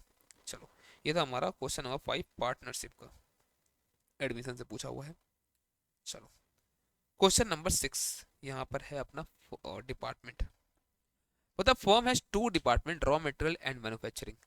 The finished goods are produced by manufacturing department with raw materials supplied by the raw material department at selling price. इसका मतलब raw material department जो भेजता है ना, जो भेजता है मैन्युफैक्चरिंग डिपार्टमेंट को, वो अपने कॉस्ट में प्रॉफिट ऐड करके भेजते हैं, कि वो क्या लिखा है, सेलिंग प्राइस से भेज रहा है। तो जो लोगों को बाहर वो जितना पे सेल कर रहा है उतना पे ही मैन्युफैक्चरिंग डिपार्टमेंट को भी वो दे रहा होगा। तो इसका मतलब इंटर डिपार्टमेंटल प्रॉफिट आएगा, और वो हम लोग को एलिमिनेट करना पड़ेगा प्रॉफिट निकालने के लिए, सही प्रॉफिट। वो the prepare departmental trading and profit and loss account by using the following information for the year ended 31 March 2023।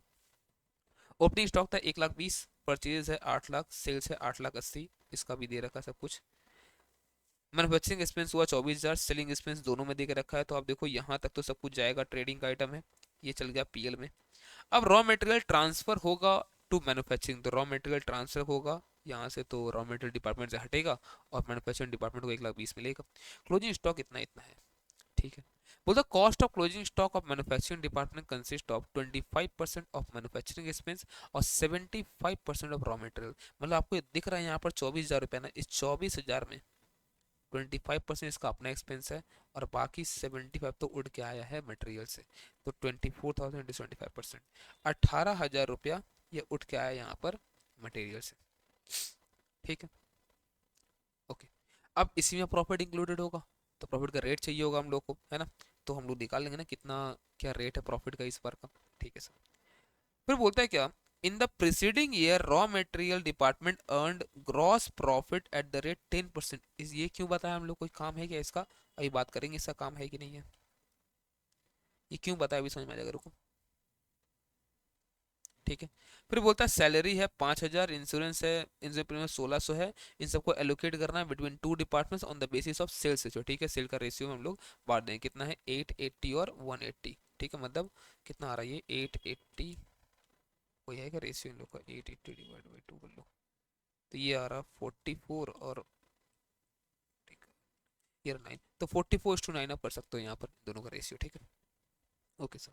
Calculate करना net profit of the firm as a whole, मतलब आपको एलिमिनेट भी करना पड़ेगा। ये क्यों दिया अभी मैं बताऊंगा। ठीक है, देखो यहाँ पर ध्यान से सबसे पहले आप जो ट्रेडिंग बनता है ना डिपार्टमेंट का, पहले आप वो बना ट्रेडिंग पीएल। ठीक है, क्या क्या होगा उसमें, opening stock, purchase, sale, manufacturing expense ये दिखाओ, क्लोजिंग स्टॉक दिखाओ, जीपी आएगा, जीपी को लेने के बाद फिर सेलिंग एक्सपेंस है, और बाकी जो आपका एक्सपेंस नीचे बताया हुआ उन सबको अपोर्शन करने के बाद, बांटने के बाद आपको एनपी निकल जाएगा। यहाँ तक का काम तो बहुत आसान है, नॉर्मल जैसे हम लोग करते हैं ट्रेडिंग पीएल वैसे ये पूरा का पूरा।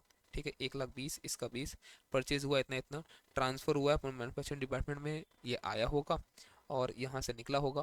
क्लोजिंग स्टॉक है 8024, तो हम लोग यहाँ पे दिख गया कि कितना है ग्रॉस प्रॉफिट है। वही ग्रॉस प्रॉफिट हम लोग यहाँ पर लेकर आए होंगे, है ना। और फिर उसका देखो 44:9 में सैलरी बांटे होंगे, सेलिंग एक्सपेंस सम में दिया हुआ था, इंश्योरेंस प्रीमियम भी हम लोग बांटे होंगे 44:9 में। ये सब कुछ करने के बाद जनरल पीएल हम लोग यहाँ पे दिख गया। बस अब यहीं रुक जाओ। अब समझो पहले आप, रॉ मटेरियल जो है, रॉ मटेरियल वो अपना गुड्स जो अपना उसका फिनिश गुड्स उसके लिए जो होगा वो मैन्युफैक्चरिंग के बस भेज रहा होगा, उसके लिए वही रॉ मटेरियल है। तो 24,000 में 75%, 18,000 का तो रॉ मटेरियल सूट क्या है। आप चेक करो रॉ मटेरियल कमाता कितना है। तो रॉ मटेरियल का जीपी होता है 1,60,000, रॉ मटेरियल का जीपी होता है 1,60,000 upon sale of 880 plus transfer 120। Sir transfer क्यों प्लस किए, सेल्स देना चाहिए ना हम लोग को सिर्फ, क्योंकि वो ट्रांसफर भी सेल प्राइस पे ही कर रहा है, जैसे बाहर के लोगों को सेल करता है उसी प्राइस पे कर रहा है। तो यहाँ पर 880 प्लस 120 में 10 लाख आ रहा है क्या, 880 प्लस 120, यस 10 लाख रुपए आ रही है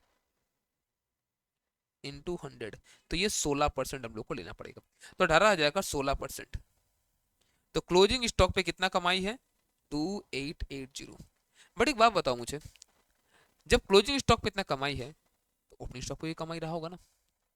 ओपनिंग तो दिख रहा है आपको मैन्युफैक्चरिंग में 20,000 रुपया, इसमें भी तो, इस 20,000 में भी तो 75% रॉ मटेरियल का होगा, 15,000 रॉ मटेरियल का होगा।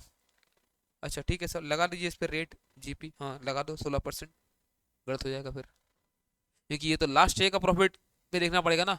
लास्ट ईयर का रेट कैसे निकाले, सब में इन्फॉर्मेशन दिया क्या, नहीं सब में डायरेक्ट आपको दे दिया कितना जीपी का रेट था। देखो अब यहाँ पर सब में डायरेक्ट आपको बोला 10% यहाँ पे जीपी रेट था लास्ट ईयर का। ठीक है, अच्छा तो यहाँ पे आप 10% हटाओ, तो 1500 आपको समझो एलिमिनेट करना है और 2880 और प्रोविजन क्रिएट करना है। तो नेट में भी आप कर सकते हो, आप आओ यहाँ पर वर्किंग आपको पूरा दिखाया होगा। ठीक है, देखो यहाँ पर तो 2880 यहाँ पर ये इस साल का बनाया है और 1500 हम लोग को यहाँ पर हटा है, तो नेट में हम लोग को स्टॉक रिजर्व दिखाना है 1380 का। ठीक है, तो जो प्रॉफिट दोनों यहाँ पे उठ के आया था यहाँ से, ये वाला चीज इसमें से हम लोग को हटाना है रिजर्व, बाकी आपका प्रॉफिट पीएल में ट्रांसफर हो जाएगा, मतलब आपका कैपिटल में ट्रांसफर हो जाएगा।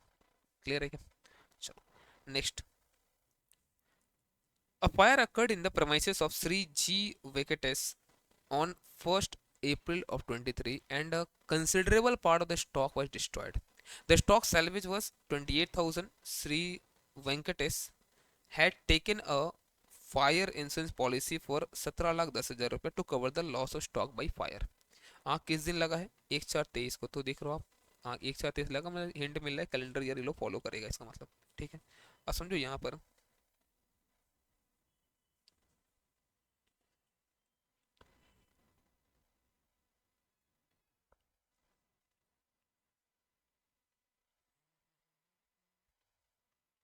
1/4/23 को आग लग गया। ठीक है। Critically assess the situation and advise the management the insurance claim which company should claim from the insurance company for the loss of stock by fire. The following particulars are available. तो purchase देखो ये आपको दिख रहा है, purchase 2022, sales 2022, ये सब last year का रहा होगा। परचेज फ्रॉम 1/1/23 टू 1/4/23 ये हमारा इस साल का है।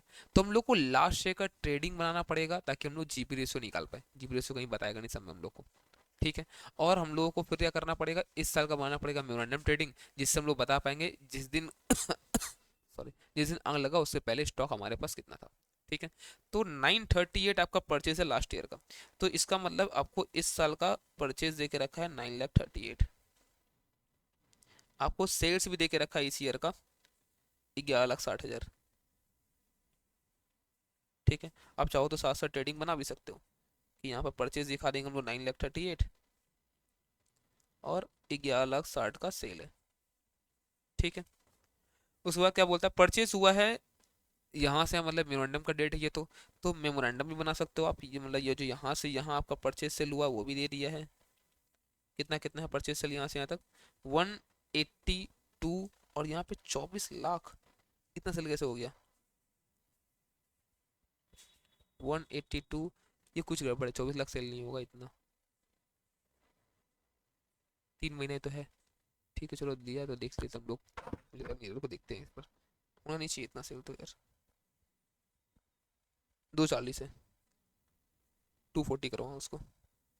ये समझो इनका एक साल में अगर 11,60,000 का सेल होता है, 3 महीने में 24 लाख कैसे हो जाएगा, इतना थोड़ी इंक्रीमेंट हो गया। बाकी इतना परचेज भी तो नहीं हुआ इस साल, है ना, और नहीं स्टॉक में पड़ा था, 2,40,000 होगा ये। ठीक है। तो 2,40,000 का सेल है, तो ये है मेमोरेंडम का। तो आप यहाँ पर मेमोरेंडम में ले लो आप सेल्स 2,40,000 और टू परचेज कितना आया था 182। डन। नेक्स्ट, अब स्टॉक ऑन 1/1/22, लास्ट ईयर का स्टॉक था 1,44,000, लास्ट ईयर का opening stock, last year closing था 242। तो लास्ट ईयर का बोल रहा है यहाँ पर जो स्टॉक जो था 144 था और यहाँ पे जो स्टॉक बचा था वो था 162। ठीक है। सॉरी 242 है, तो मैं ये कहाँ देख लिया, क्या देख लिया तुमने ये 162। ठीक है चलो। तो द वेजेस पे हुआ है ड्यूरिंग 2022, तो लास्ट ईयर 1 लाख हुआ था और इस साल भी 1,80,000 पे हो ही गया है। ठीक है। ठीक है। डायरेक्ट इसमें दिखा देंगे हम लोग। तो यहाँ पर लास्ट ईयर 1 लाख का वेजेस पे हुआ था और इस साल का भी कितना पे हुआ है 180, कुछ ज़्यादा नहीं हो गया 3 महीना में। फिर मुझे लगता है 18,000 होगा, रुको देख लूँ वरना फिर गलत होगा इन लोग का, यार क्या करके रखा है। हाँ 18,000 है। ठीक है 18,000 कर लो उसको आप, अगर प्रिंट प्रिंट करा के रखा है तो। कहाँ गया ये, कहाँ गया, कहाँ गया, सब कहाँ गया, ये रहा, काटो इससे करो 18,000। ठीक है चलो। फिर नेक्स्ट अब देखो क्या बोलते हैं यहाँ पर, Shri Venkatesh had in June 22 consigned goods worth 50,000 which unfortunately were lost in an accident. तो उसका कोई पॉलिसी था क्या, तो बोलता है कोई पॉलिसी उसको में था नहीं, तो पूरा का पूरा लॉस खुद बियर करना पड़ा। तो मतलब लास्ट ईयर इनका 50,000 का नुकसान हो चुका था ऑलरेडी, तब इनका लग रहा आँख खुला होगा और इस पॉलिसी लिया होगा। ठीक। Stock at the end of each year for until the end of calendar year 2021 हम लोग वैल्यू करते थे कॉस्ट लेस 10% पे। तो एट द एंड ऑफ 2021 मतलब 1/1/22 का बात कर रहा है ये लोग। इसको कॉस्ट लेस 10% मतलब ये 90% पे दिखाया हुआ, डिवाइड बाई 90% करो, ये आएगा 1,60,000 आ जाएगा ये, 144 डिवाइड बाई 90%। तो ये 1,60,000 इसका कॉस्ट था, 10% 16,000 हटाया गया होगा। और अगर इस केस में देखो अब क्या बोल रहा है कि उसके बाद से ना 2022 से हम लोग 10% ऐड करना शुरू कर दिए, मतलब 110% करना शुरू कर दिए। तो ये 2,42,000 जो दिख रहा है आपको, ये तो 110% है। मतलब एक्चुअल में ये स्टॉक 2,42,000 डिवाइड बाई 110%, ये 2,20,000 रहा होगा, ये 2,20,000 रहा होगा, है ना। तो आपको फिर वही फिगर दिखाना चाहिए यहाँ पर। तो ओपनिंग स्टॉक हम लोग को नेट में कितना दिखाना चाहिए यहाँ पर, 1,20,000, 1,20,000 1,60,000 कितना आया था, 1,60,000 आया था आई थिंक, 1,60,000, 2,20,000 आया था इसका। तो 1,60,000 और ये दिखाना चाहिए आपको 2,20,000। ठीक है। और यहाँ पर यही ओपनिंग स्टॉक बन जाएगा 2,20,000। अब आप निकाल लो जीपी रेट क्या है ना, कुछ बोला आपने को यहाँ पर उसके बाद नहीं। ठीक है। अब आप जीपी रेट निकालो, कितना क्या जीपी रेट निकालो। तो 11,60,000 plus 50,000 plus 2,20,000 minus 1,60,000 minus 9,38,000 minus 1,00,000, तो 2,32,000 रुपये जीपी है। डिवाइड बाई 11,60,000 कर लो, तो ये 20% का रेट पे ये लोग जीपी अर्न करता है। तो यहाँ भी 2,40,000 का जो सेल है उस पर 20% 48,000 का जीपी हम लोग मानेंगे अर्न किया होगा। तो 2,20,000 ओपनिंग स्टॉक 182, 18,000, 48,000 माइनस 2,40,000, तो यहाँ पर 2,28,000 का क्लोजिंग स्टॉक इस दिन पड़ा हुआ था जिस दिन आग लगा। तो उसमें से 28 तो बच ही गया, तो 2 लाख का क्या हो जाएगा हम लोग का यहाँ पर एक्चुअल में इतना का गुड्स चला है। ठीक है। तो आप देखो यहाँ पर 2,28,000 का स्टॉक पड़ा होगा, 28,000 बच गया, तो यहाँ पर 2 लाख का जला होगा। और देखो पॉलिसी 2,28,000 का स्टॉक इनके पास है, पॉलिसी 17,10,000 है, बहुत बड़ा पॉलिसी, कोई दिक्कत नहीं है ना, कोई दिक्कत नहीं है, तो आराम से पूरा पूरा क्लेम इनको मिल जाएगा। डन। तो 2 लाख जो गया है पूरा मिल जाएगा इनको। अरे यार इसमें भी ये 17,10 नहीं है, इसका मतलब क्या करके रखा है, सब में जीरो जीरो बढ़ा दिया यार। काटो इसको, मतलब अंडर इंश्योर्ड है। ठीक है। 2,28,000 का पॉलिसी लेना चाहिए था, एवरेज स्टॉक वो रहता है इनका, और ले लिया कितना है 171, मतलब कम का लिया हुआ है। तो 1,71 डिवाइड बाई 2,28,000 और एक्चुअल लॉस है 2 लाख, तो निकालो 1,71 divide by 2,28,000 into actual loss 2 lakh, तो 1,50,000 आ रहा क्या। यस, इतना क्लेम इनको मिलेगा, 1,50,000। ठीक है। सब जीरो को ऐसे गड़बड़ हो, और कुछ नहीं, 17,10,000 नहीं, ये 1,71,000 होगा। चलो ये भी हो गया। नेक्स्ट, ये थ्योरी क्वेश्चन मैं छोड़ रहा हूँ इसको अभी। बी देखो, बिग फॉक्स लिमिटेड, ये क्वेश्चन 3-4 बार पूछते रहा घुमा घुमा के लोग, और कुछ नहीं। Big Fox Limited startup purchase on 1 April 2020 a machine worth 44,85,000 in relation to which it received 7,35,000 as grant from the government of India। अब इनके पास दो ऑप्शन है, कैपिटल रिसीट मान ले इसमें घटा दे, या फिर डिफर्ड ग्रांट लिख के रखे और धीरे धीरे करके ट्रांसफर कर, देखते हैं क्या करें। मतलब 44,85,000 लिसन टू इट इतना, और the company decide to treat this grant as capital receipt. तो कैपिटल रिसिप्ट मान लिया, मतलब 44,85,000 माइनस 7,35,000 अपने पास दिखाया है कितना होगा, 44,85,000 माइनस 7,35,000 अपने पास दिखाया होगा इसको 37,50,000 में, है ना। फिर क्या हुआ है, it is estimated that the realisable value of the machine at the end of useful life of 4 years, इनको मिल जाएगा 15,36,000 रुपया मिल जाएगा इनको। तो समझो 37,50,000 इनका नेट कॉस्ट पड़ा, उसमें से 15,36,000 इनको मिल ही जाएगा eight the end of 4 year. तो हर साल का डिप्रिसिएशन कितना चार्ज करना चाहिए इनको, माइनस 15,36,000 डिवाइड बाई 4, इनको चार्ज करना चाहिए 5,53,500। ठीक है। वह ड्यूरिंग द फाइनेंशियल ईयर 22-23, कब लिया था 20-21, मतलब 20-21, 21-22, 2 साल बीत चुका है। 2 साल बीत चुका मतलब 2 साल इतना इतना डेप्रिसिएशन चार्ज हो गया होगा। तो 5,53,500, 37,50,000 माइनस 15,36,000 डिवाइड बाई 4, हाँ भैया, इंटू 2, तो 11,07,000 का डेप्सन तो चार्ज हो चुका होगा। तो हमारे पास वैल्यू कितना दिख रहा होगा अभी, 37,50,000 माइनस 11,07,000, ये वैल्यू दिख रहा होगा हमारे पास 26,43,000 का, ये वैल्यू हमारे पास अभी दिख रहा होगा after charging depreciation of 2 years. ठीक है। वो था ग्रांट रिफंडेबल हो गया, यानी कि स्टार्टअप कंपनी जो फेल कर गया, कुछ कंडीशन जो था वो फेल कर गया, तो रिफंड करना पड़ेगा ग्रांट। अब ग्रांट रिफंड करना पड़ेगा तो आपको ऐड करना पड़ेगा वापस इसमें, क्योंकि आपने यहीं से लेस किया था। ऐड करो कितना आ रहा है, तो 26,43,000 प्लस 7,35,000, ये आ रहा है 33,78,000। अब आपको कितना डेप्रिसिएशन चार्ज करना चाहिए, तो देखो 33,78,000 तो ये दिख रहा है, बट इसमें हम लोग को कितना सैलवेज है इसका 15,36, ये तो मिल ही जाएगा। और अब जो है बस 2 साल बचा हुआ है, तो 2 बार 2 साल में राइट ऑफ कर दो आप, 15,36,000 डिवाइड बाई 2, तो अब डेप्रिसिएशन होगा 2 साल का 9,21,000 पर एनम करके। ठीक है। चलो और देखते हैं। तो पहले देखो 4,485 रुपीज इन थाउजेंड देख रखा है, ये इतना किए होंगे हम लोग, वो 553.5 हटाया होगा, टोटल 2,643 बचा होगा, जिसमें से ये इतना रिफंडेबल हुआ, तो अब बाकी 2 साल में 9,21,000 यहाँ पे दिखाना आपको। क्लियर। देखो ये क्वेश्चन और ये डिफर्ड टैक्स का इतना बार ऑलरेडी मैंने ही करा दिया ना, मतलब यूट्यूब पे देखो आपको मिल जाएगा बार बार ये चीज़ है, ठीक है चलो फिर भी कराया तो एक बार आएगी तो। Parshuram limited which commenced its operation on 19-20 provide the following details. तो फाइनेंशियल ईयर है इनका 19-20, पीवीटी है इनका 28 लाख, बट टाइमिंग डिफरेंस आया है ऐड करना है, परमानेंट डिफरेंस है ये भी आपको ऐड करना है, रेट है आपका 40%। तो ये सब ना देखो आपको इतना ईजी है, प्लस प्लस दोनों करो 40% चार्ज करो, ठीक है।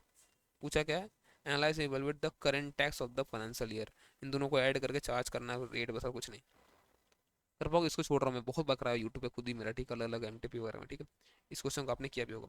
ये क्वेश्चन अच्छा, ये करते आ जाओ, ये सिंगल एंट्री आई थिंक, हाँ ये सिंगल एंट्री है, और करते हैं क्या बोलते हैं देखो। From the following particulars presented by Mr. Shankar for the ended इतना, prepare profit and loss account after taking consideration into the given details। बोलता है ग्रॉस प्रॉफिट इनका है 1 लाख का, ठीक है, वो सिंगल एंट्री चैप्टर से उठाया हुआ ये, पर नॉर्मली बना सकते हो इसको आप, कोई दिक्कत नहीं है इसमें। 1 लाख का ग्रॉस प्रॉफिट था, रेंट है 22 तो जाएगा पीएल में, सैलरीज है 10,000 पीएल में जाएगा, कमीशन क्रेडिट है मतलब इनकम साइड, मतलब क्रेडिट साइड में दिखाएंगे 12,000, इंश्योरेंस 8,000, इंटरेस्ट क्रेडिट मतलब ये भी इनकम है 6,000 का, बैड डेट 2,000, प्रोविजन ऑलरेडी बनाया हुआ है 4,000 का, डेटा 40,000 है, डिस्काउंट रिसीव हुआ 2,000, मशीन में है अपने पास यहाँ पर मशीन है 80,000 का। वो था आउटस्टैंडिंग सैलरी है अपने पास 4,000 का, तो जो सैलरी आपको दिख रहा था 10, ये 4,000 ऐड कर दो 14 दिखेगा आप, ठीक है। रेंट पेड हुआ खाली 11 महीना का, तो रेंट आपको दिख रहा 22, तो ये 22 जो है वही 11 महीना का है, तो एक महीना कितना होगा 2,000, ये आउटस्टैंडिंग होगा, तो 24,000 टोटल दिखाना चाहिए अपने को, ठीक है। फिर प्रीपेड इंश्योरेंस 2,000 रुपया, तो इंश्योरेंस जो आपको यहाँ पे दिख रहा है 8,000, ये आपको खाली 6,000 दिखाना है, लेस करना है, प्रीपेड है। डिप्रिसिएशन चार्ज करना है प्लांट एंड मशीनरी पे 10%, तो प्लांट एंड मशीनरी यहाँ दिया हुआ है 80,000, उस पे ऊपर 10% 8,000। फर्दर बैड डेट हो चुका है 2,000 रुपया, प्रोविजन बनाना अपने को 5%, तो देखो अपने पास ऑलरेडी यहाँ पर आप पीएल में दिखाना चाहो तो डायरेक्ट भी दिखा सकते हो, या फिर आप अकाउंट बनाए कर सकते हो, ठीक है। तो जैसे यहाँ देखो, अगर आप तो ऑलरेडी हमारे पास बैड डेट 2,000 पहले से था और 2,000 बैड डेट हो गया है, तो टोटल बैड डेट आप पीएल के डेबिट में दिखाओगे 4,000 रुपया। ऑलरेडी जो प्रोविजन बनाया हुआ था 4,000, आप उसको यहाँ पर ट्रांसफर करोगे। और जब नया आपको बनाना है, कितना बनाना नया सर हम लोगों को, तो देखो नया हम लोग को यहाँ पर देखना डेटर है कितना, डेटर है 40, फर्दर बेडेड और बेडेड 2,000 हो गया है, मतलब कितना हो गया ये 38, 38 का 5% 1,900 रुपया, इतना का प्रोविजन बनाना है जो आपको इस तरफ दिखाना पड़ेगा।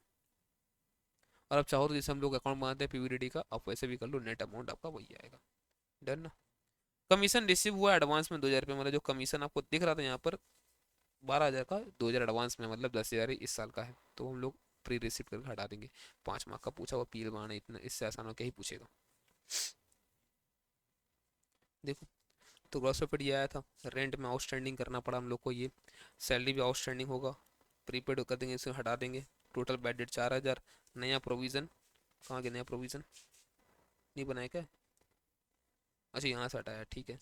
तो एक ही बात है, पूरा 4 आप यहाँ दिखा दो, फिर 21 यहाँ दिखा दो, एक ही बात है, ठीक है। फिर डेप्सन चार्ज चाहिए 8,000 रुपया, और कमीशन में भी 2,000 हटाना पड़ा होगा, और इंटरेस्ट को अक्रूड करके 8,000 यहाँ आ गया। ये किए थे हम लोग, इंटरेस्ट वाला अक्रूड आया था सब में कहीं पे, अच्छा यहाँ छूट गया था, ये interest due but not received, तो हम लोग का ड्यू हो गया बट वो मिला नहीं है 2,000, तो ठीक है 6,000 यहाँ पे जो आपको मिला है ना, कहाँ गया यहाँ पर 6,000 जो आपको ये मिला है, टोटल इनकम आपका 8 होगा, 2 नहीं मिला है, क्लियर। चलो यहाँ बोलता है S&N are partners sharing profit and loss in the ratio of 5:3, they admit J into the partnership for 3/10 in the profit or loss, in which J acquired 1/5 share from S and 1/10 from N respectively. Calculate new PSR। देखो ऐसा हम लोग सम ऊपर भी अभी किए थे, but दोनों में डिफरेंस क्या समझना है यहाँ पर, ठीक है। S और N, अगर आप देखो यहाँ पर ये है, इसका S का था 5/8, इसका था 3/8, माइनस जब करेंगे हम लोग ना, तो आप देखो यहाँ पर 3/10 इसको जो मिलेगा उसका 1/5, 1/5 दे रहा है कौन, एस, और बाकी 1/10 दे रहा है यहाँ पर एन। यहाँ पर 3/10 का 1/5 नहीं कर, जो लोग ऊपर कर रहे थे, जैसा भी एक एमसीक्यू भी किए थे हम लोग ना, वैसा नहीं करना है। ये क्या, लैंग्वेज पढ़ दोनों का लैंग्वेज समझ में आपको आ जाए। देखो यहाँ बोलते हैं, यहाँ पर यहाँ बोलता है इसको मिलेगा ही 3/10, जिसमें से 1/5 और 1/, अगर आप सॉल्व भी करो 1/5 प्लस 1/10, आप सॉल्व भी करो तो ये भी कितना हो जाएगा, ये भी 2/10 हो जाएगा, और 1/10, तो 3/10 ये हो रहा, दिख रहा है आपको ये चीज? तो 3/10 जो इसको लेना है, ये एक्वायर किया 1/5 इससे और 1/10 इससे। लेकिन अगर आप यहाँ पर जाकर देखो, जो हम लोग एमसीक्यू किए थे अभी थोड़ा देर पहले हम लोग, एक ऐसे पीएसआर का आई थिंक एमसीक्यू भी आया था, ये रहा, कहाँ गया ये वाला। इसमें तो क्या बोला है? बोला है क्या, इसको यहाँ पर मिलने वाला है कितना, 1/6 शेयर, ऑफ विच, इसमें से वो टू थर्ड उसका टू थर्ड वो लेगा बी से, इसलिए हम लोग इस तरह से निकाले थे 1/6 का टू थर्ड। बट यहाँ पर डायरेक्ट बोला कि 1/5 और 1/10, बस अब उसको माइनस कर दो, आप हो जाएगा। माइनस करना आता है ना? हाँ सर, इतना तो आता है हम लोग। चलो मैं हटा रहा हूँ इसको, ये तो यहाँ पर 5/8 और 1/5, इसका एलसीएम ले लो आप 40, ठीक है। तो यहाँ हो गया 25, और यहाँ पर 8, तो 17/40। और अगर यहाँ देखो तो 8 और 10, इसका भी 40 हो जाएगा एलसीएम, तो हो जाएगा 15, ये हो जाएगा 15 माइनस यहाँ पर 4, 11/40। और इन दोनों का आ गया 17/40, 11/40, उसका कितना है, उसका 3/10 है टोटल ना, टोटल तो जोड़ के इतना ही होगा 3/10। तो आप उसको मिला दो 4/4 करके, 12/40। अब देखो मिल गई 17:11:12, दैट्स इट। चलो इसी के साथ हमारा ये डिस्कशन होता है कंप्लीट। अब आपको क्या करना, सुनो, ये पूरा तो देख ही लिया होगा आप, ठीक है। अगर आपको कहीं पे भी कुछ भी डाउट आ रहा है, ठीक है, हर एक चीज़ का वीडियो अवेलेबल है, रिवीजन हो, मैराथन हो, सब कुछ अवेलेबल है यूट्यूब पे, आपको पूरा देख लेना।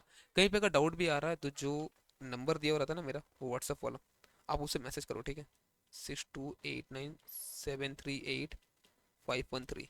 आपको कुछ भी अगर डाउट आ रहा है, ठीक है सर क्या करना चाहिए, अभी बस 5-6 दिन मान लो बचा हुआ, हमको समझ में नहीं आ रहा, आप इस नंबर मैसेज करो, ठीक है, व्हाट्सअप करो इस नंबर पे, कॉल नहीं करना, फ़ोन बंद रहेगा, आप व्हाट्सअप करो, ठीक है। चलो, all the best, bye bye.